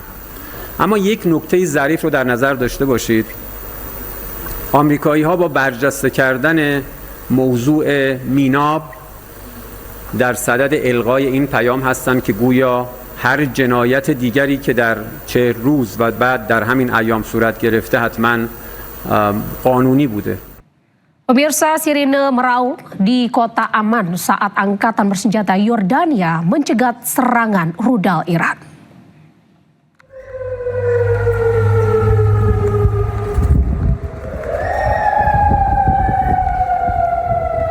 Angkatan bersenjata Yordania berusaha mencegat 3 rudal balistik Iran.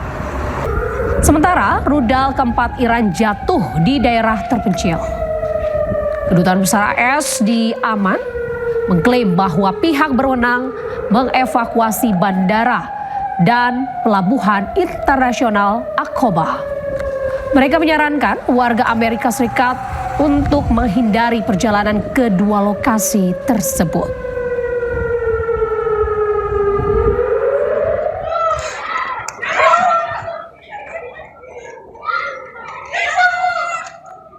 Ledakan terlihat dan terdengar di atas kota Zarqa ketika militer Yordania mengatakan 3 rudal balistik Iran telah ditembak jatuh. Rekaman ini menunjukkan rudal-rudal dicegat di atas kota Zarqa.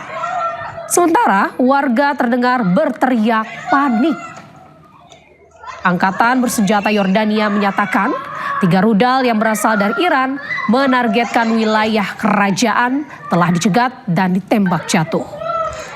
Garda Revolusi Iran menerbitkan rekaman yang diduga menunjukkan peluncuran rudal ke arah target Amerika di wilayah tersebut.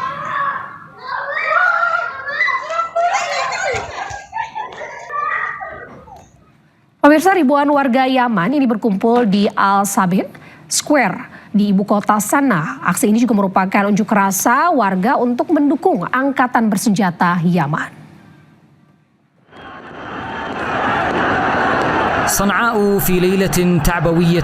Warga Yaman menggelar aksi unjuk rasa massal untuk mendukung angkatan bersenjata yang mengumumkan larangan pelayaran atau blokade maritim yang menargetkan Arab Saudi. Aksi ini terjadi sebagai balasan atas blokade dan serangan udara yang dilakukan oleh pihak koalisi pimpinan Arab Saudi terhadap Bandara Internasional Sanaa di Yaman. Blokade ini tentunya akan mengancam jalur pelayaran vital Selat Bab al-Mandeb tempat lalu lintas minyak mentah dan perdagangan global melintasi terusan Suez. Juru bicara militer Yaman ini menyatakan bahwa blokade laut bagi kapal-kapal terkait Arab Saudi akan segera berlaku. كانت كفيلة بأن يرجع نظام آل سعود إلى جادة الصواب وإنهاء. Sebelumnya pemirsa, kelompok Houthi Yaman ini resmi menerapkan blokade laut terhadap Arab Saudi. Houthi juga memperingatkan Riyadh bila terus menyerang Yaman maka akan mendapatkan balasan lebih keras. السعودي المجرم حصاره الظالم والغاشم على شعبنا العزيز لما يقارب 12 عاما من نهب للثروات وحصار شامل على الموانئ والمطارات برا وبحرا وجوا بما فاقم معاناة شعبنا العظيم حتى وصل الحال إلى مستوى لا يطاق بدون أي حق أو مبرر له في ذلك، وهذا ما لا يمكن القبول به أو السكوت عليه لأنه لا يستند إلى حق أو مصوغ قانوني أو إنساني وليس له أي مشروعية، فهو حصار باطل وعدواني ونتائجه كارثية في معاناة شعبنا اليمني العزيز، مع ابتدائه أيضا بالعدوان على بلدنا باستهداف مطار صنعاء الدولي في عدوان ظالم غادر.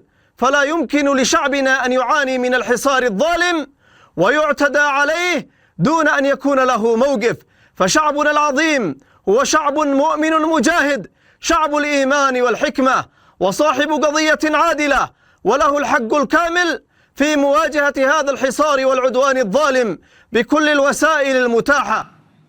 Pemirsa, 1 orang tewas dan 14 lainnya luka-luka setelah serangan yang diduga dilakukan Zionis Israel mengenai sebuah kendaraan sipil di Jalan Al-Jala'a di pusat kota Gaza pada hari Senin.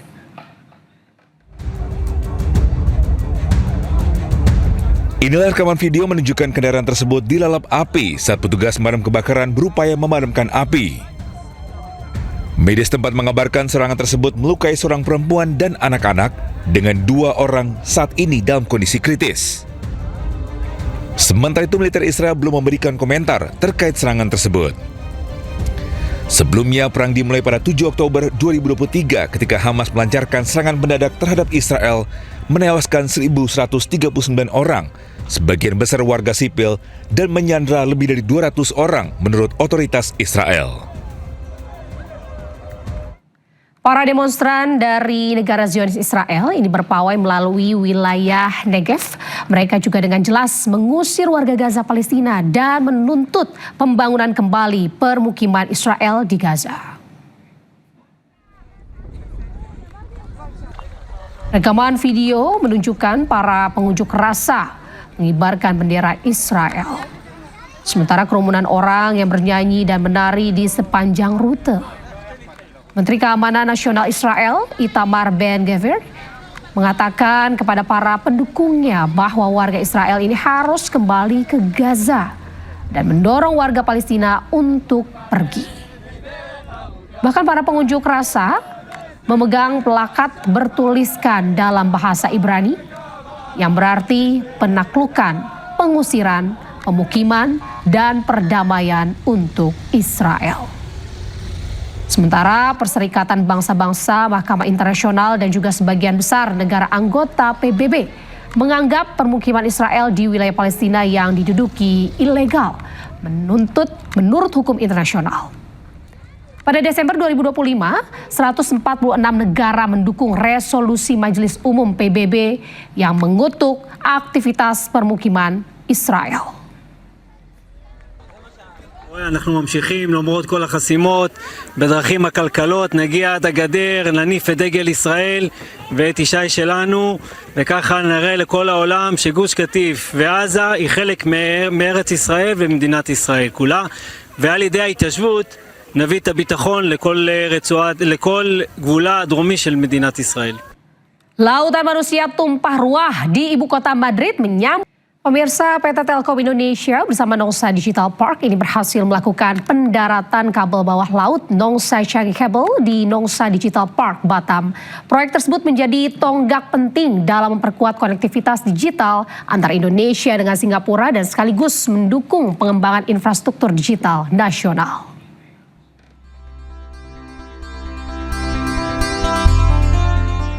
Proyek Nongsa Changi Cable atau NCC merupakan salah satu dari 2 sistem kabel bawah laut Batam Singapura yang dikembangkan Telkom Group bersama Indonesia Cable System atau INSICA.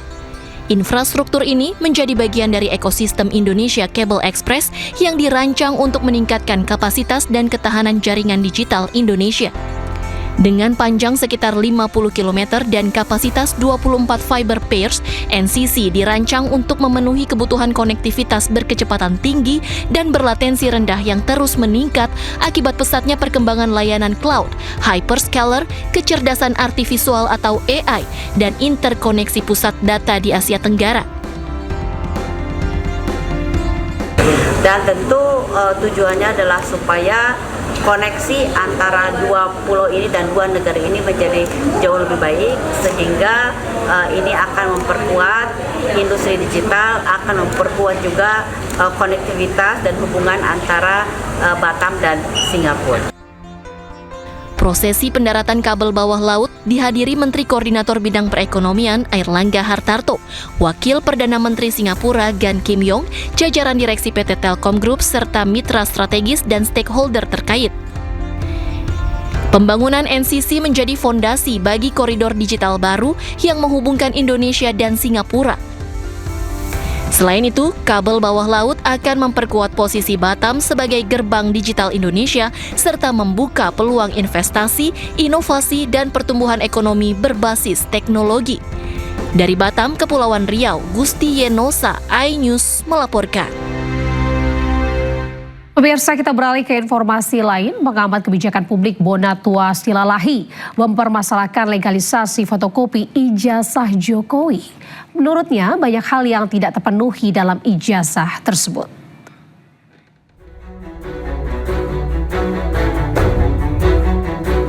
Dewan Kehormatan Penyelenggara Pemilu atau DKPP menggelar sidang pemeriksaan dugaan pelanggaran kode etik penyelenggara pemilu dengan pengadu Bonatua Silalahi melawan teradu Komisioner KPU RI. Dalam petitum jawabannya, pihak KPU RI meminta DKPP menolak seluruh dalil yang disampaikan Bonatua Silalahi terkait keabsahan legalisir ijazah Presiden ke-7 Joko Widodo. Sementara Bonatua menjelaskan dokumen yang digunakan berupa fotokopi ijazah yang telah dilegalisasi namun tidak mencantumkan tanggal legalisasi. Menurutnya, kondisi tersebut bertentangan dengan Permendiknas nomor 59 tahun 2009 yang mengatur dokumen legalisasi harus memuat tanggal, tanda tangan, dan cap instansi. Kedepannya ya harap besok kesimpulannya kita akan menyimpulkan beberapa temuan-temuan tadi yang satu fakta bahwa KPU yang ada sekarang tidak menyangkal bahwa sudah terjadi peristiwa ini. Ya, malah mereka sepertinya melepas tangan. Tapi nggak apa-apa, artinya memang mereka juga tidak fair kalau kita minta pertanggungjawaban akan kejadian yang bukan dikerjakan mereka secara etik. Selain itu, Bonatua juga menuding pihak KPU RI tidak menelusuri maupun memperbaiki arsip meski dirinya telah mengajukan permohonan resmi kepada KPU. Dari Jakarta, tim liputan iNews melaporkan. Pemirsa, gelar Dr. Roy Suryo yang diterbitkan Universitas Negeri Jakarta dilaporkan oleh YouTuber Nusantara dan Gibranisti ke polisi hingga Kemendikti Saintek. Apabila hasil pemeriksaan Roy Suryo ini terbukti melakukan pelanggaran akademik, maka gelar doktor dirinya terancam dicabut. Inilah ijazah asli yang saya dapatkan dari Universitas Negeri Jakarta sah. Di sini ada embosnya.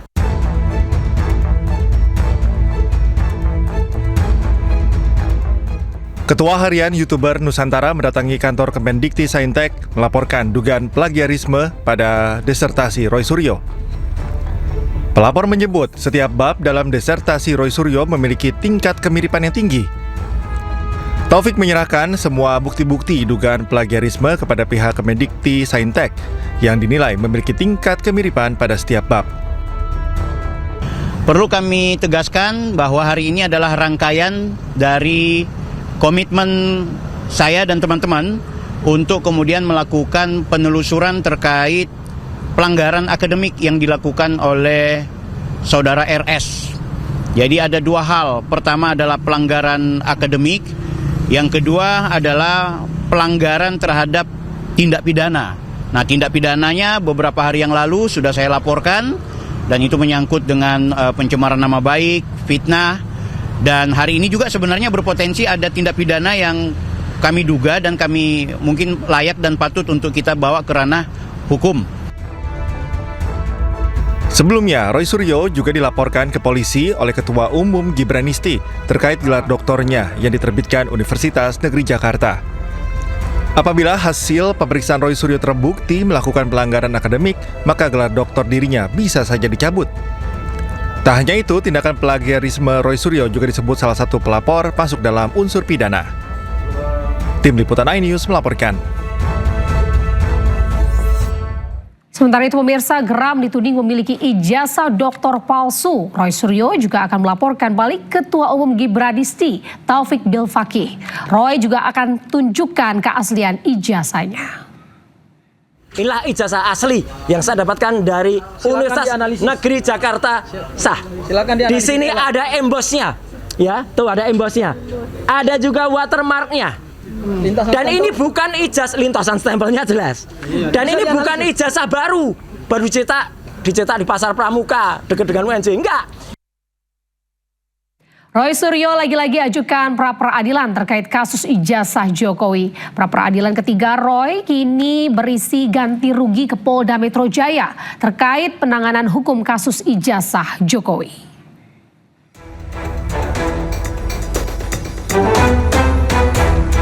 Roy Suryo lagi-lagi ajukan pra-peradilan ke Pengadilan Negeri Jakarta Selatan. Kali ini Roy mengajukan gugatan untuk menuntut ganti rugi ke Polda Metro Jaya terkait penanganan hukum kasus ijazah Jokowi, di mana berhubungan dengan putusan dari pra-peradilan pertamanya. Tak hanya berhenti di pra-peradilan ketiga, Roy Suryo bahkan siap mengajukan pra-peradilan keempat. Apakah kemudian mau lanjut dengan pra-peradilan yang keempat? Karena apa? Karena pra-peradilan yang ketiga sudah kami daftarkan. Dan insya Allah akan bersidang pada hari Selasa tanggal 28 Juli yang akan datang. Dengan materi adalah ganti rugi atas putusan pra-peradilan yang pertama. Nah ini kita bisa uji nanti. Apakah putusan ganti rugi itu akan kemudian diterima atau ditolak? Permohonan pra-peradilan ketiga Roy didaftarkan ke pengadilan pada Rabu 15 Juli 2026 dan teregistrasi dengan klasifikasi perkara mengenai ganti kerugian. Tergugat satu adalah Kapolda Metro Jaya, Direskrimum Polda Metro Jaya, Kasubdit Kamnek, dan tim penyidik. Sementara tergugat kedua adalah Kejati DKI Jakarta, Aspidum Kejati DKI Jakarta, Kejari Jaksel, dan tim JPU. Tim Liputan iNews melaporkan. Pemirsa, sejumlah teman kuliah semasa kuliah di UGM diundang bertemu Presiden ke-7 Joko Widodo untuk persiapan sidang. Mereka akan hadir menjadi saksi di sidang fitnah ijazah. Dan pemirsa, informasi yang akan hadir ini sekaligus menutup kebersamaan kita dalam iNews sore hari ini. Temukan informasi-informasi terbaru lainnya di www.inews.id. Cuplikan tayangan berita iNews dapat Anda saksikan di kanal YouTube @official iNews. Dan jangan lupa pemirsa, saksikan Rakyat Bersuara sesaat lagi bersama rekan saya, Aiman Wicaksono. Update terus informasi terbaru Anda dan siapkan 3 botol air mineral yang setara 2 liter air untuk 1 hari penuh kesejukan. Saya Anita Dewi pamit undur diri, selamat beraktivitas, terima kasih dan sampai jumpa.